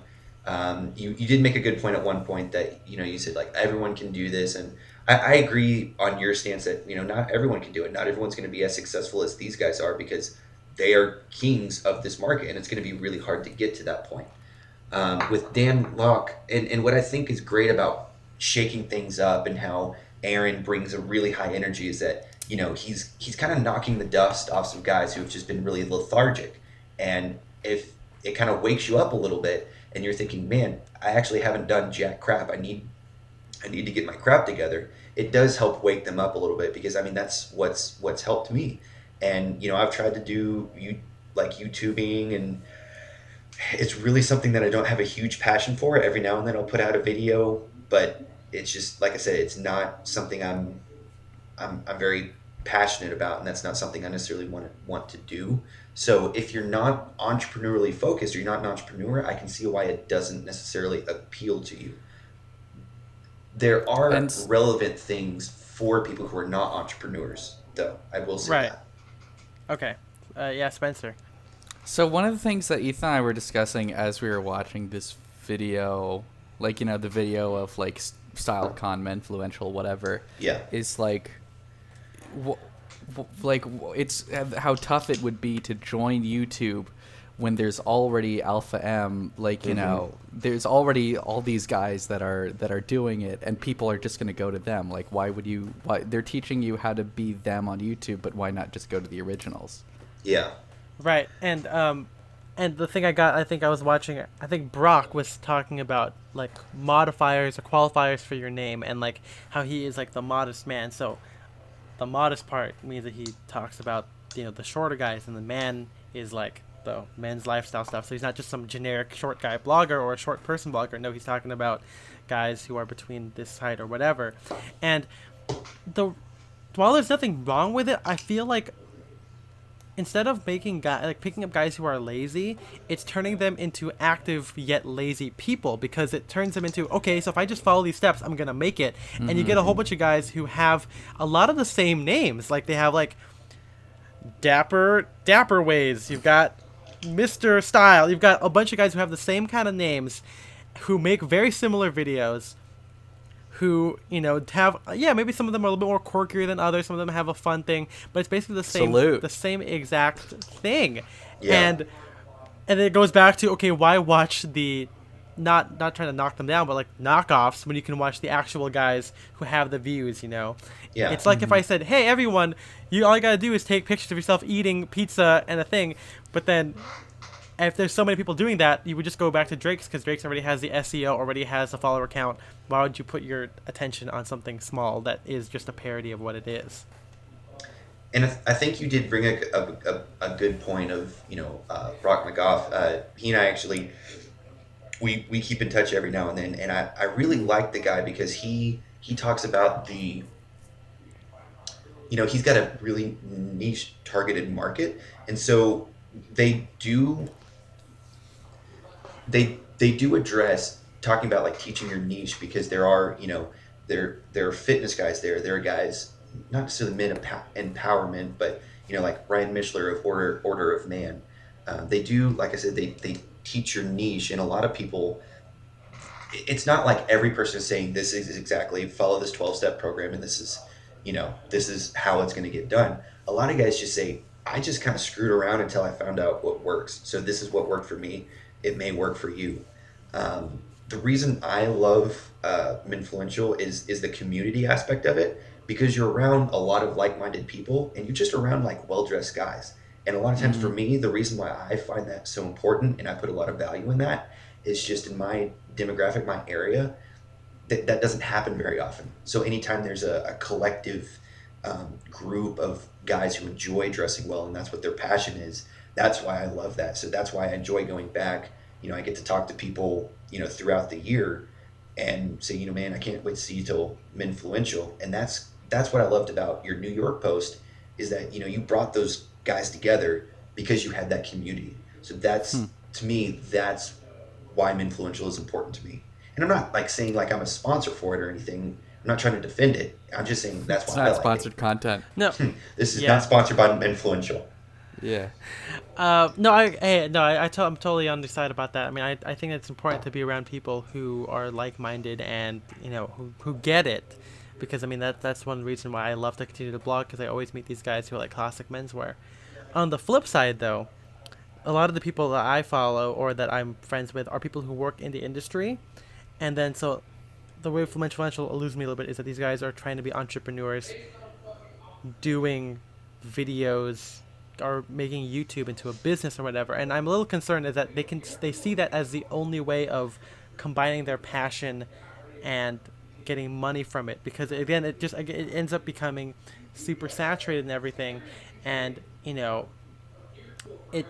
people stop making content. It kind of sucks for that, or it makes them rely too much on making clickbait articles, because again, I've seen the same five pants you should wear for summer, and from all the cologne guys, it becomes chinos, linens, whatever.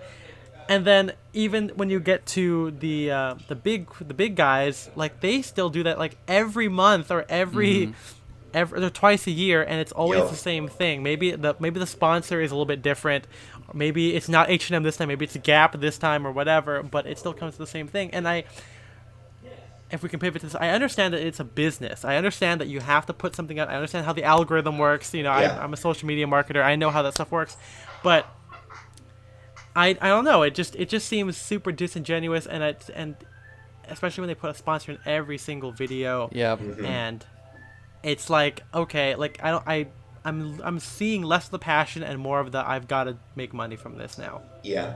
And to be honest with you, I've actually unfollowed both Antonio and Aaron because that's not content that I want to see, because I fully agree with you that anytime it says 5 ways to wear a navy suit, I look at it and think, okay, who's going to be your sponsor this time? So I'm going in looking at not looking for the information, it's looking for, what's the product. And so that's why I've stopped watching it. Those guys are businessmen. Those guys, like, that's how they make their living. And so I understand that. I don't have a problem with that at all. That's just not the content that I want to follow. Fully support them, and I think, like I said, they're great guys. But I agree with that side of it, is that it can feel oversaturated with sponsorships and different things like that. And really quick, that's a game Ethan and I play when we watch these videos. Like, when they start going off on a tangent, it's like, okay, so this is the sponsorship. I think it's crazy when one of them was things to do when you're bored, and then the sponsor was Honey, and the way he did it was, when you're bored, you should online shop. Speaking of shopping, Honey lets you do this and lets you give. I'm like, okay, all right. Yeah. And it's so weird because it's also like, even with like, it must be because of the whole Instagram influencer thing, which I totally understand.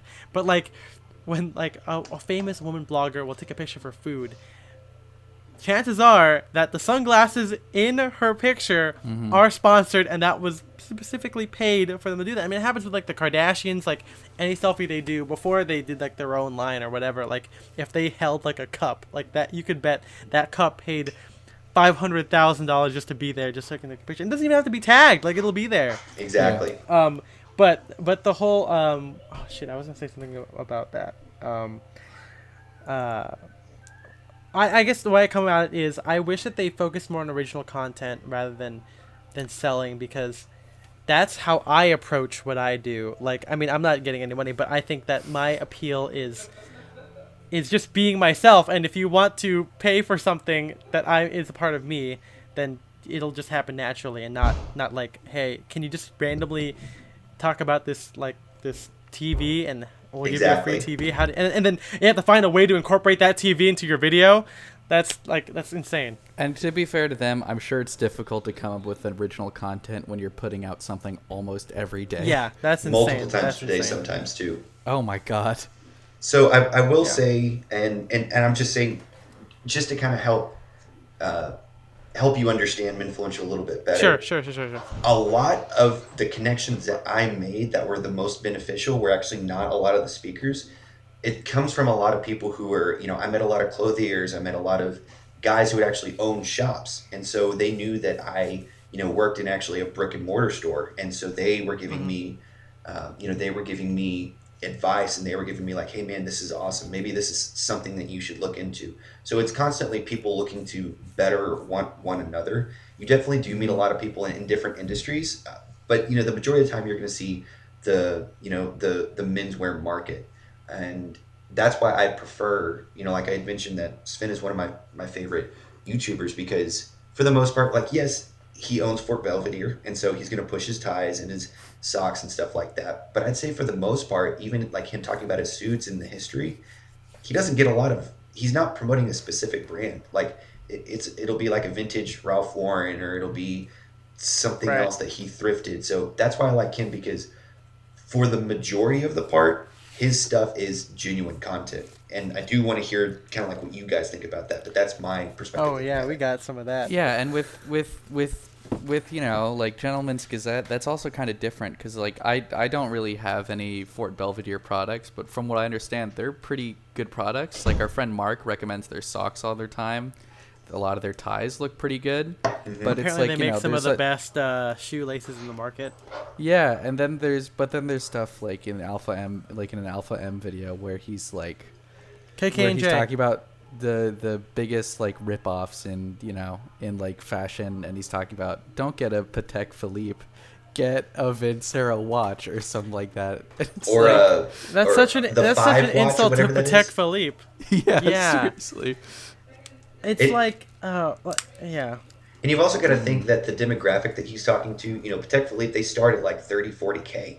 Yeah, it's like, I don't think it's like any of his viewers were gonna like go out and get a Patek Philippe, but just to say that the Vincero watch or is just like an alternative is kind of Well, Yeah. here it is. Here. I mean, it's actually genius when you think about it, because these guys probably have never heard of Patek Philippe, or maybe they have, Mm-hmm. and they're like, he talks about Vincero, and then maybe they're like, okay, I'll look up what this is, and you're like, oh, $40,000, whatever, and then they're like, well, obviously Vincero is better. So it's like, it's creating a need where there wasn't one originally. I mean, that is still genius, Yeah, and he still it's does good it business.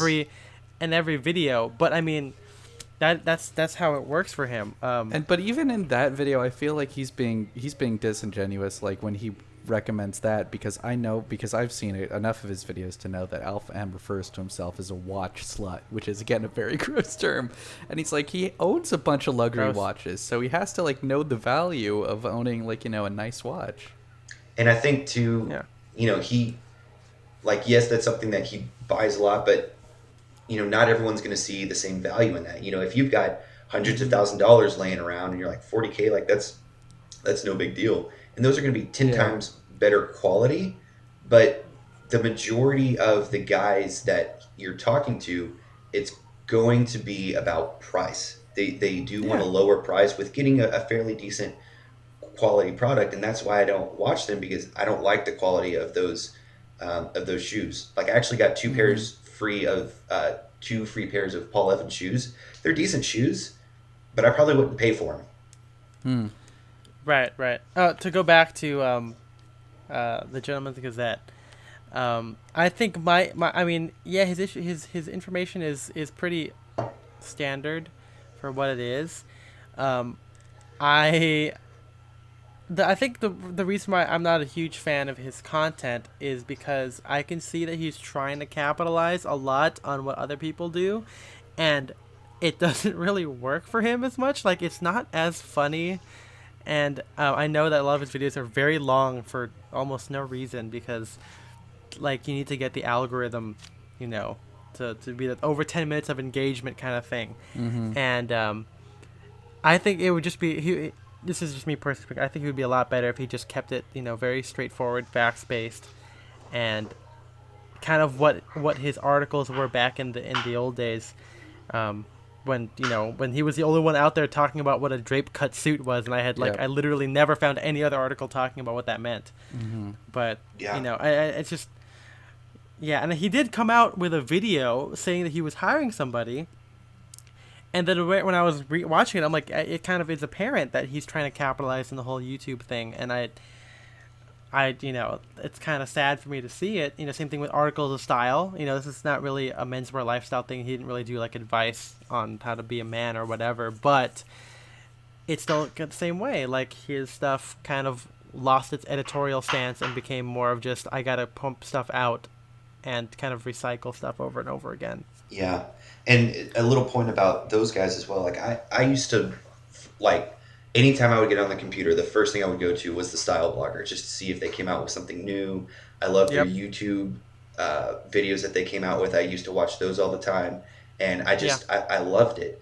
And then, seeing how they, it's a business. I mean, it's just business. And so they needed to promote their brand. So anytime they post, I mean, it's similar to what Antonio and Aaron do, where, if they post, it's like, why you need a burgundy suit, they're going to be promoting their burgundy suit. Of This course, is the new fabric of that course. they got.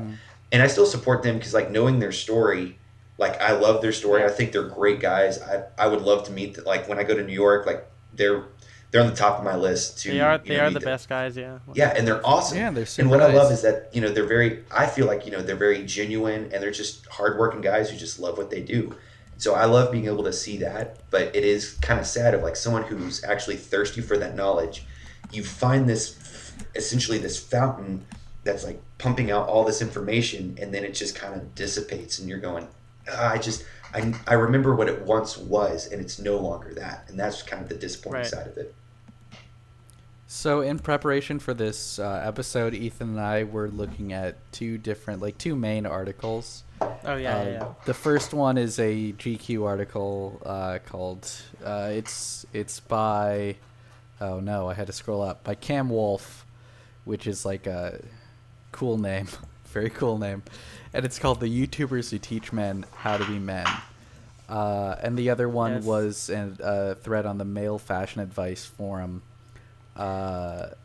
about real men, real style. I'm gonna pull that up now because I forgot to. Yeah, this is kind of the meat and bones of what we wanted to talk about right here. Awesome. Loving it. Yeah. So in that GQ article, it mainly focuses on Alpha M. Mm-hmm. And I mean, Spencer, you have it up. You can probably, Yeah. So I mean, it starts out with the author is talking about how Aaron is trying to teach him how to walk like a badass, and this is also kind of one of my problems with it. Is like this is.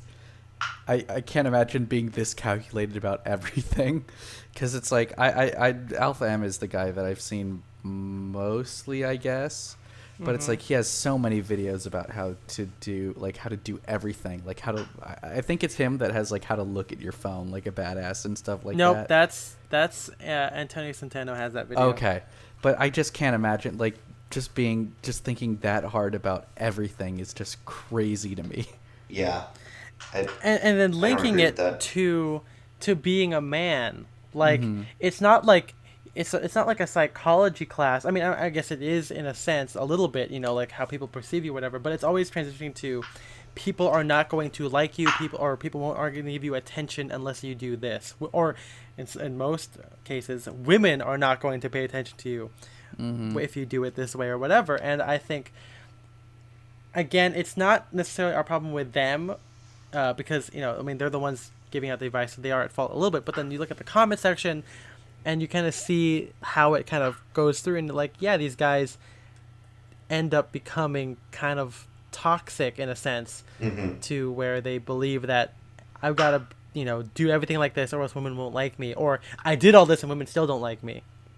And that's, or people don't like me. I don't know. Like, it doesn't even have to be just about that, Or people are like, I get a guy who I feel bad if he's listening. I won't say his name, but like he messaged me every so often, like, oh, how do people react when how to deal with haters when you dress up or whatever, and he'll be like, oh, I dress up for this, but then people still make fun of me or whatever, and I'm like, well, if you're doing it because you want to prove something to them, because the guys on the internet told you people will respect you, and yet you're expecting that respect from them when you're dressing in a suit, I think you're gonna fail every time, And I think that's kind of the toxic side of this, especially with younger guys, because unless you're older, you don't have a lot of experience in college or whatever, you're going to think, yeah, once I get to college, I can dress up, I can be cool, I can be, I can get respect from my teachers or whatever. And I'm like, yeah, man, in college, your teachers don't care. Yeah, they might care if you dress up, like if you're in business class or something, but more often than not, even if you're super smart, like that's what they're going to pay attention to, whether you're respectful, whether you are well-mannered, and whether you try in their class. Not because you're wearing a suit or because you buttoned your suit correctly. Absolutely. And again, this is just kind of going back to Sven of Gentleman's Gazette. In one of the videos, he actually talked about table manners. Just, this is how you eat. This is how you act like a gentleman. And so something like that is that's something that's not talked about. I think in the video, I don't think he even promoted a product in that. If he did, I can't even remember because he was talking about table manners. Fort Belvedere dining silverware. set. Yeah. Yeah. Oh, they did a dining set? No. Okay. I'm like, well, that's going all out on that. But like I said, that's why I liked what they were saying about table manners is just how to be a gentleman. That wasn't how to eat a steak like a badass, or how to exactly. How to look calm and humble like a badass. That's just that's too much. And so looking at your phone like a badass, things like that, I can agree that can definitely come across as toxic, and that's over the top. For me, that's not an image that I want to portray. And again, that's why I gravitate towards Gentleman's Gazette, because it's it's actually teaching men how to be gentlemen, which chivalry is a dying art, especially nowadays in our society. And this focus on if you're a badass, you get all these women. For me, when I dress up, I'm not looking out to score all these chicks or anything like that. I want to if I'm gonna have a conversation with someone, I want her to feel respected. I want her to say, like, you know what, that was actually a genuine good guy. Okay, that's good. I'm glad you're on that page. So how do you feel about the proliferation of gentlemen. I know that you like the Gentleman's Avenue. I know you like Gentleman's Gazette. Now, there are some instances where Sven does make kind of jokes. I'm not sure if they are jokes. He'll be like, "Oh yeah, you'll have to remember that way you don't look like a peasant." And I'm like, so this is less about being a badass, less about women, trying to support women, but more of like kind of this elitist feeling. Yep. And especially a lot of these dapper groups or whatever that people have added me into that I love being a part of, so I can see what people say.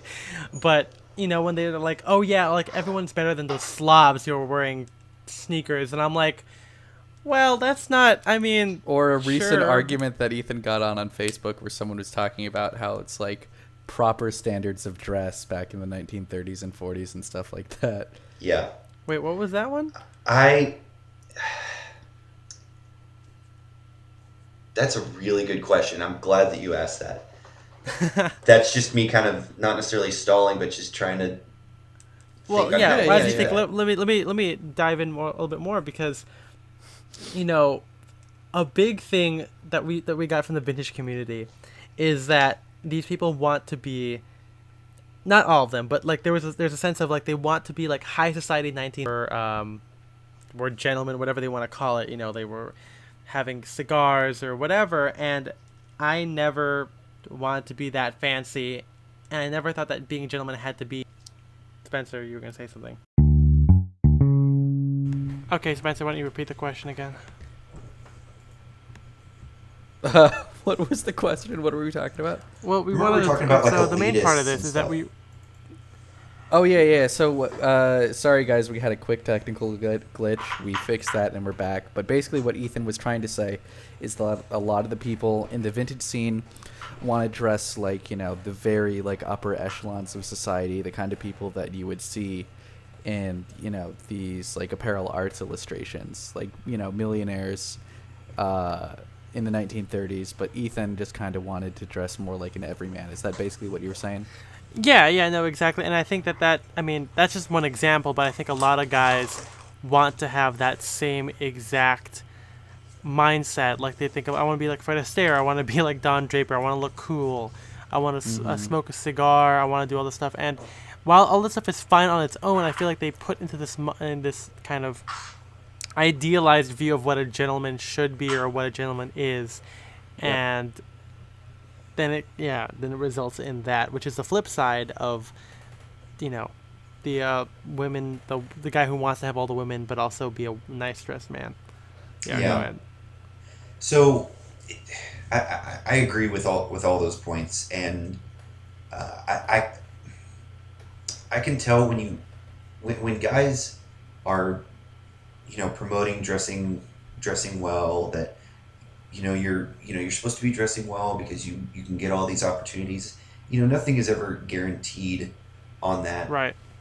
My perspective on that is, when I look at old illustrations like what Lawrence Fellows would do, is in his illustrations it always seemed like he caught guys, and yes, it seemed like more well-off gentlemen, but it was guys who you caught them in a moment. They were hanging out, they were socializing. To me, Right. it never necessarily felt like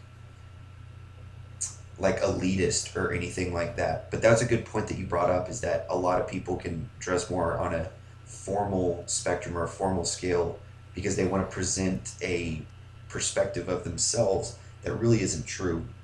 And I can definitely see that, how people would think that about my personal style. And I mean, that's never anything that I want to convey with my style. I want to be approachable, but also just say, this is a part of who I am. Yeah, I do enjoy smoking cigars. I'm not a millionaire at all, but, I feel good about myself when I wear these clothes, and that should be important. If it's what you love, that's what you should do. Right. I think that obviously you can tell when someone's being a dick or when someone's being an asshole about it anyway. I just think that in some cases it does kind of foster this, this false identity that, hey, if I do this, I'm going to be that cool guy. And I need to look down on other people, because it happens a lot. Classic Menswear, where we're like, yeah, I don't want to be that sweatpants wearing guy. I'm like, well, what's wrong with wearing sweatpants? I mean, that's not. These people don't put the same value in clothes that you do, or the same value in that particular style. Exactly. And a lot of like what maybe not so much as Alpha M, but like guys like Teaching Men's Fashion, where they kind of talk down to people who are casual. They talk down to people who like streetwear. And first off, first off, Teaching Men's Fashion does not know anything about streetwear. It's not wearing. Oh my god, yeah. Wearing just a Supreme thing and like a flannel on top does not make it streetwear. Like there is so much nuance in it that it's yeah. I love the video where he's like, "Okay, guys, we're gonna do a Hypebeast outfit, and then we're gonna recreate it with mall brands." And he tried on the Hypebeast outfit. It's like, why are the proportions all weird? It's like that's the point. Yeah, exactly. It's insane, and it's just again, it has that whole elitist thing where their whole thing was like they're trying to make menswear more accessible than like you don't have to be bespoke. You can be like you can shop at Banana Republic, which is a great point of view to have. Otherwise, you'd never want to dress up. But then it's like there's always someone that you're gonna make fun of to make yourself feel like you're dressing better. Where like in the end, I would love to hang out with the guy who's wearing Rick Owens and hang out with the guy wearing PacSun and the guy wearing stuff at H&M. Like we should all be confident in what we're wearing and hang out together and not like, well, at least I'm not wearing, fucking Reeboks or whatever. Absolutely, and I think that when I'm talking to people about personal style, streetwear is something that I don't understand. That's not me, and that's not what I like. But if that's truly an expression of who you are and that's what you like, freaking go for it. If you've got the balls to do that, because there's going to be ridicule no matter what you wear. There's always going to be a hater. There's going to be people who just don't like what you wear. But that's their choice. It's their prerogative, and you've got to. I mean, you choose what you wear, and you choose what you do. And so, like I said, for me, I enjoy dressing up on a more formal scale. I used to say on a more elevated scale, but whenever you say elevated, that's you're creating a distance, like you're above others, and that's not what I want to project. So that's why I say now it's more of a I guess you would say linear of I dress more on the formal scale. Some people are more on the casual side. It's not one is better than the other. It's if it's an expression of you, think like James Dean and Fred Astaire. Fred Astaire was much more formal. James Dean was the jeans, t-shirts, leather jacket, and boots. Well, which one was more stylish? Well, they were both style icons. It's just they both knew what they loved and they were confident in it, and that's made them who they were. For me, I side with more Fred Astaire. It's just because I love that clothing better. Right. That's a good mindset to have. And so I guess the last thing we want to talk about, if we circle back to the GQ article and the male fashion advice thing, is that a lot of these guys go to, the YouTubers go to Menfluential because they see these guys as pseudo father figures. Mm-hmm. They go there because they need the advice, and that's the only place they can get it. And I mean, sometimes you're not blessed to have a father in your life, or or an uncle or whatever you want to call it, male role model or something. But then it kind of turns them into these really dependent kind of guys, and it's almost taking advantage of them. I can agree with that perspective. Yeah, that's exactly. And then especially when it comes out that these guys are businessmen, and they themselves have admitted they copy all the stuff because it's easy to do it. They have to put out a video every day, and your dad wouldn't do that or shouldn't do that. Mm-hmm. In the GQ article, Alpha M talks a couple times about how it's I love all my fans. I would love to hang out with them and stuff like that. And again, we don't know this guy, but at the same time, when you watch his videos and see how calculated he is about everything, that makes it difficult for me to see him as sincere in that. Especially when he's thinking about how much of his walking is perceived as weak or something like that. Yeah, exactly. And he seems perfectly fine. I love watching his transformation videos. I think those are good. When you see the guy, whoever it is, kind of break out of their shell, I think that's great. I think that's such a great use of his time. And then really quick, it's this is another good point. It's in those videos, the couple that I've seen, he seems to kind of tailor it to that person's own personal style, which I think is great, rather than just putting him in a cookie cutter outfit. Right. Exactly. Mm-hmm. So and this is another story of Menfluential, and keep in mind, this is just my real life experience, and so again, it's not like, well, I'm going to defend these guys. They don't need me to defend them, and I'm not going to sit here and defend them. It's just this is my real life expression. So the first year that I went, I was really grateful for what they had meant to me, because they were some of the very few sources that I had to get into clothing and confidence and dressing well as well. So the first year I actually pulled Aaron aside.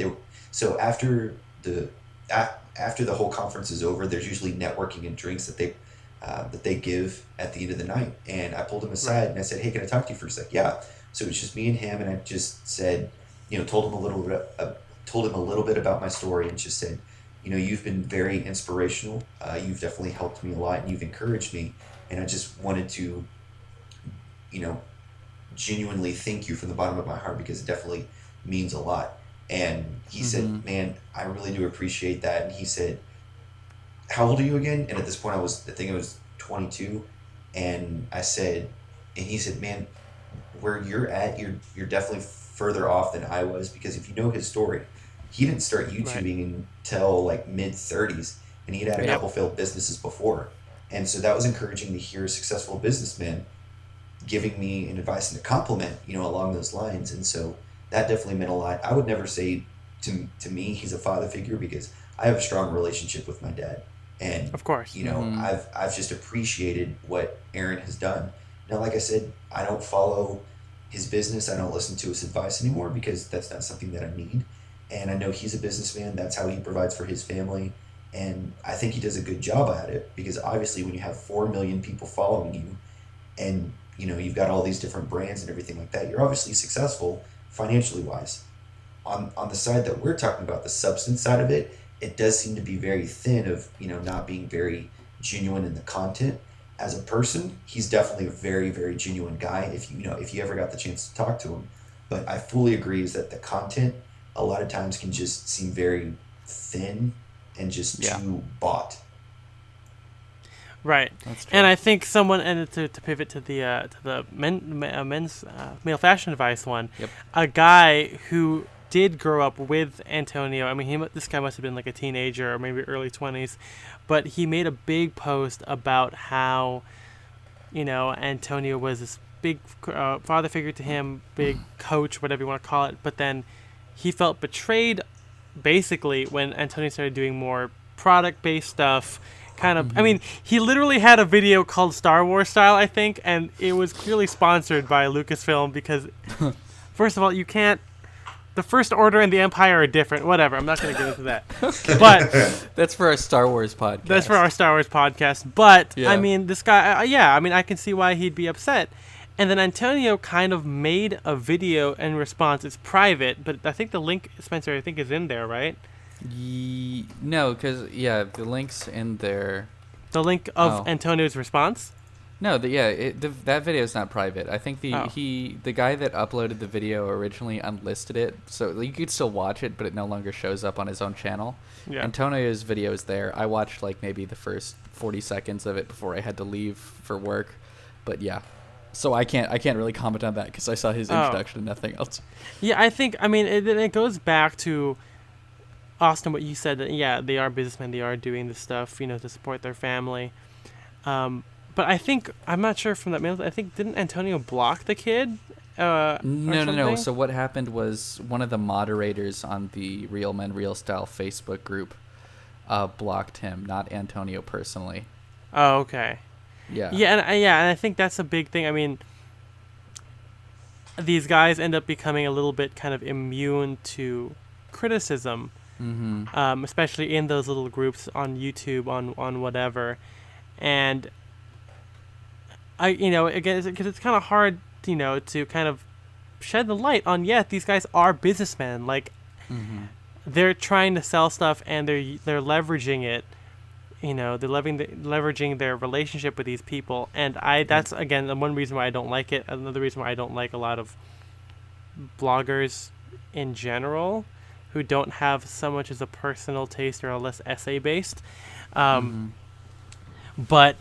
yeah, so like that's one thing I never really liked about the whole thing, and especially when you look back at the GQ article, I think it's like they talk about how they want to be regular guys, but then they have like $5 million houses, and I think Yeah, and Alpha M even had a tour of his house that he was selling to move to somewhere even bigger or somewhere better, and I'm just like, wow, what's that feel like? I mean, it's crazy that, the age of these guys that are like blogging in their rooms is over, and now like these guys literally are rich millionaires basically. Yeah, because I mean, YouTube is a huge industry now. It's like yeah. I think I can't remember if this was quoted in the GQ article maybe, but they were talking about how like for people under like 15 or something like that, their like celebrities are YouTubers now. It's not like movie stars, TV stars. It's all people on YouTube.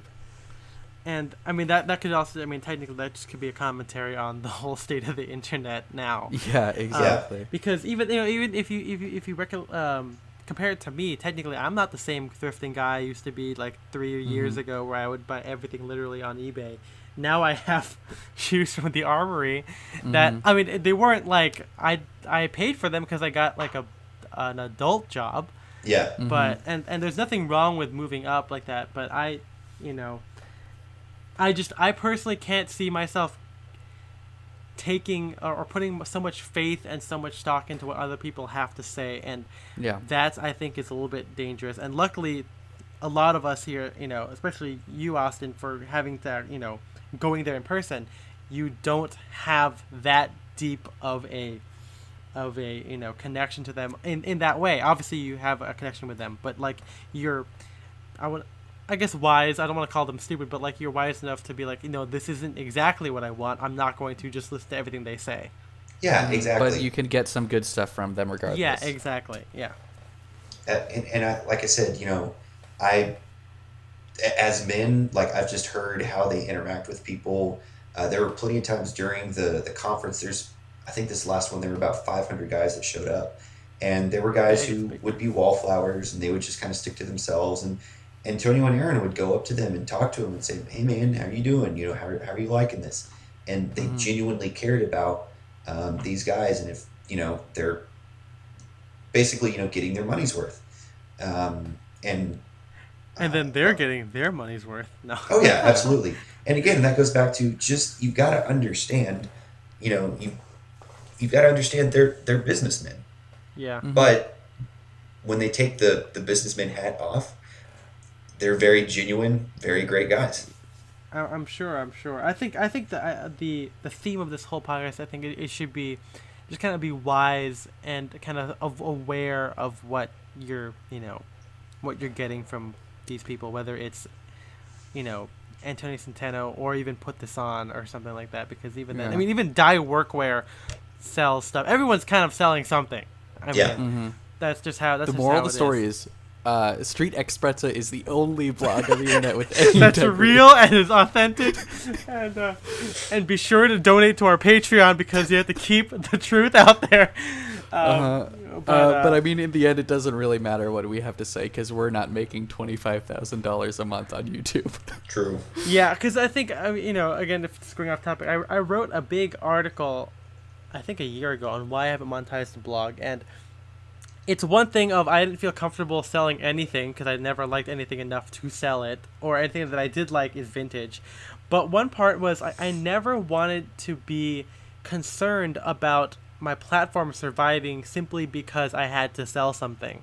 Yeah. Like I get it. These guys have put so much money, so much of their time, their mortgages, whatever, into YouTube or into their website or into their coaching or whatever, and it's so scary. I mean, maybe it's because I'm not that much of an entrepreneur compared to these guys, but I would hate to like, oh hey guys, if you don't buy this KK&J suspender thing, I can't make YouTube anymore. Yeah. Where if I'm under the idealistic approach that if you really like it, you'll find a way and tell your story, no matter if you have to spend your own money for it. Because I mean. I'm not going to try and say anything, but like, I mean, me and Spencer pay out of our pocket to have SoundCloud Premium in order to have long episodes every single time. Yeah. And we don't have any sponsors. And I think, and for me, like, that's why I regularly follow you guys, because I know that, you're genuine. This is what you're passionate about. This is what you love. And for Right. me, when I'm talking to people about clothing, I know the passion that I have for it. I want to know your passion for it, or even if it's something else, let's just hear your passion. I want to hear the substance Of behind course. it, because you both have individual stories that you try to promote through your clothing or through your blog or anything like that. And I think that's why we can all agree that at times it doesn't seem like that passion is with those YouTubers or bloggers. It just seems very, very bought and too businessy. Right. And this is something that Ethan and I have both talked about, and it's like why we don't like the mindset of like fashion is a war and you have to like Oh there are yeah. winners and losers, is because we both like fashion and we like talking about it not as though we just like talking about it as like this is cool, like we love this thing and we're like just excited about it. We don't want to be like this is cool because scientifically proven like to get you Yeah. girls. Yeah. Yeah, or like didn't Alpha M do a thing? He went on Shark Tank and he's like, I have a proven algorithm that lets you make an outfit Oh, no yeah, matter yeah. what, and it's like, okay, gingham shirt plus blue pants plus brown shoes, and again, it's probably just the culture because the guys who consume this stuff don't want to think about it. And there's that whole, oh man, this could be its own thing too, but like there's that Silicon Valley mindset where okay, if I don't have to think about fashion, I can put my mind to becoming an entrepreneur, or I can put my mind to coding or Yeah. whatever. And I Yeah. think that's so weird to me because if you like it, you should just, I mean, it'll come naturally to you, Mm-hmm. and you don't have to pay to find out that a white shirt and khaki dress pants is acceptable and you can wear that almost anywhere.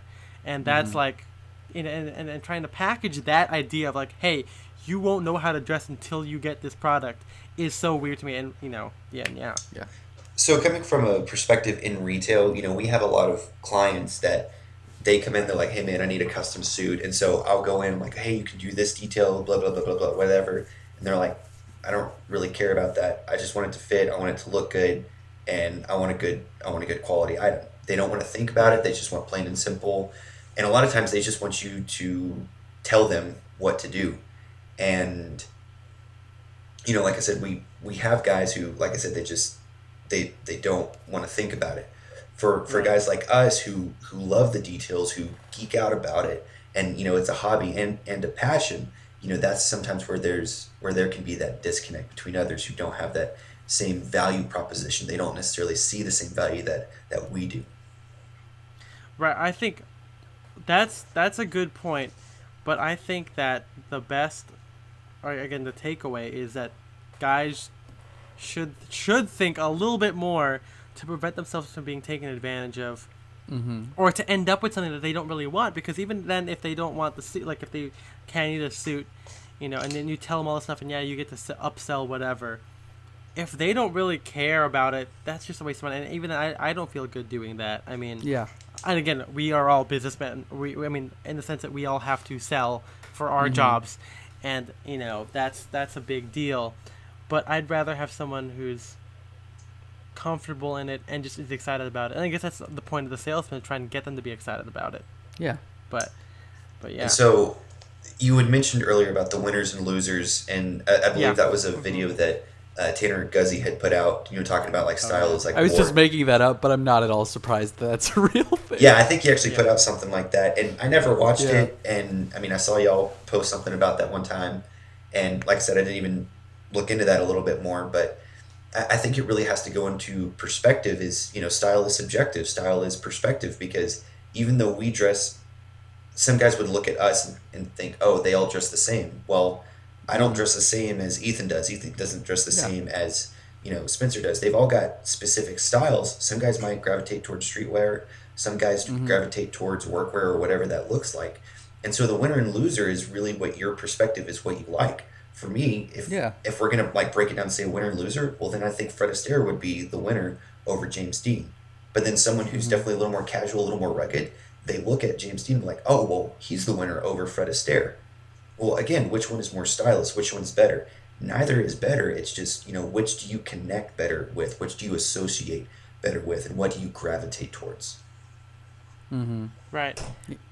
No, that's No, I agree with that. I just think this is just again, this is how I perceive it.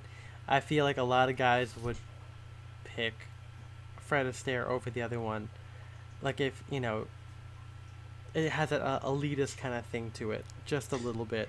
Yeah. When people try and push that, they don't try and talk about the context. And I know Tanner does talk about context a little bit, and he did he had that video of like, oh, why you shouldn't wear a suit.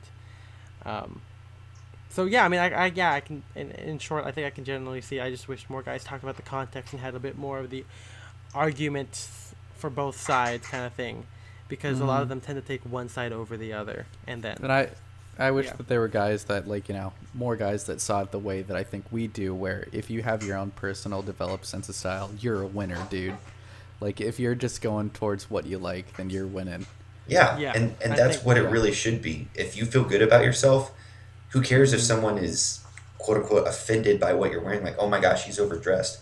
Well, does he feel good about himself? Is he trying?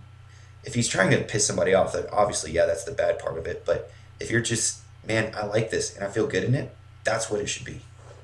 Yeah. No, yeah, that's it. And I mean, Spencer and I have friends. Not all of us, as much as Instagram makes it look like, we don't always hang out with other sartorial guys, and we're totally fine. You Yeah. know, and they're happy. And I'm sure they're also happy that whenever we hang out, we're not wearing suits to make them look bad. I mean, not on purpose, but like, come on, Ethan, we're supposed to be playing Wii. Why are you wearing a tie or something like that? Yeah. Yeah. But yeah, no, I think that's good. I think more guys need to have this discussion, because I feel like this type of discussion is what is lost in a lot of these menswear groups on these YouTube channels, because they always like teaching men's fashion is like why you should be wearing dapper clothes, and then you watch that, and obviously even in his why you should wear streetwear clothes, it still kind of leans more dapper or whatever you want to call it. And even then, I think even in that streetwear one, he says like, oh yeah, don't do the weird streetwear stuff. And I'm like, well, how are you gonna know if you like it or not? Yeah. Just I think having a pragmatic yet democratic and like full experience view of fashion is what's important, because in the end, the people who work in the industry kind of all get along. There is no this whole, oh, the Supreme guys look down on the guys at the Armory, when in reality they like some people actually mix them. You go to the rowing Blazers and those guys literally are in the same place. Yeah. So making it out to be this war of one's better than the other is just not real. It might be real for regular guys, but people who actually wear it for a living and not just make content, it's just fashion, and we should all just kind of get along. Absolutely. Yeah. And just a quick little point on that is, and I don't want to get too deep into this, but just, I mean, with all the differences that we have going on, just say in our country, whether that's political, economical, I mean, wherever you stand on either side, I think where the main problem is that you're not willing to see it from somebody else's perspective. Because if you're so set in your ways, like, oh no, this is the right way, this is how it's supposed to look, well, you're not going to build that relationship with anybody. If you try to kind of disconnect from yourself and think, okay, how can I see it through their eyes? Then that's when you can grow a stronger relationship between both of you. Yeah, I think, before descending into what they love to say ad hominem, I think that's it's a good point. That's an excellent point. So I think we're about done here. I mean, we've been talking for a long time. We've been taking a few breaks and whatnot. Do you have now, if people want to follow you and want to get in touch with you and see more of your cool Prince Albert slippers worn with your gray suit, how can they find you? So my Instagram handle is @Gentleman'sAvenue. Like I said, I work at the Man Shop, and so our Instagram handle is the Man Shop. So little plug for them, but I mean, for me, it's @Gentleman'sAvenue. I do have a YouTube page. I think it's linked in my bio. Like I said, I don't post all the time, but you can find me Gentleman's Avenue. You'll recognize this ugly mug. So there you go. Any other thing that you want to plug, like something that you particularly like? Doesn't have to be menswear, just something you're like, this is cool. Street Express is pretty cool. Good answer. What's that was that? the correct answer. Boom. Oh shoot. Sorry, I just accidentally opened the video when I was trying to find stuff of you. Oh, it's still playing. All right. Don't be that one guy, dude. Jeez. Be professional. Man. Oh. Whoops. Yeah, if you want to follow me, I'm at Ethan M. Wong. And I'm Spencer DSO. You can follow the podcast Instagram at Style and Direction, all spelled out. We'll try and post more memes and stuff. There's also this really great menswear meme page called Menswear Moods that Spencer and I have literally just found. So you should check that out real quick. And yeah, I mean, I think this is really good. Yeah, it's a good episode. I'm glad we were finally able to do this. I know I told after Austin, all the glitches. After all the glitches, I know We I made told it. Austin like a long time ago that I really wanted to do this episode and have this dialogue. And I mean, we've already kind of done it half in like the live videos that we've done together. Mhm. But I'm glad we were actually able to record it, and other people can hear our perspectives and kind of form their own opinions on the whole thing, because not everyone has to agree with us. Yeah, absolutely. I've really enjoyed this, and like I said, I'm honored that you guys brought me on, and I've loved being a part of it. So, thank you. Yeah. It's no problem. It's our pleasure. And if you listeners want to join in on the conversation, there is the Street Expressa Facebook group. I think it's facebook.com/groups with an S / the Street Expressa community. Or you can just search. Or you can just Street search it up. Expressa Community. Yeah, you'll find it. Even if you find the regular page of the blog, you'll find it in the community section. Yeah, it's a fun place. That's where guys like Austin come and start talking about menswear, post pictures, start discussions. Mhm. It's really cool. We're almost at 1,000, or if you round up from 825. it's at 1,000. We'll just round Yeah. out to 1K. Make it sound Yep. like a There bigger you deal. go. Yeah. All right, Austin. What is our sign-off phrase? You put me on the spot, dude. It's almost You 2 should have o'clock in the noticed. morning. Don't ask me too many questions at this point. That's a good sign off. It's 2:00. Don't ask any more questions. I love it. All right, we'll Okay. see you guys in the next one.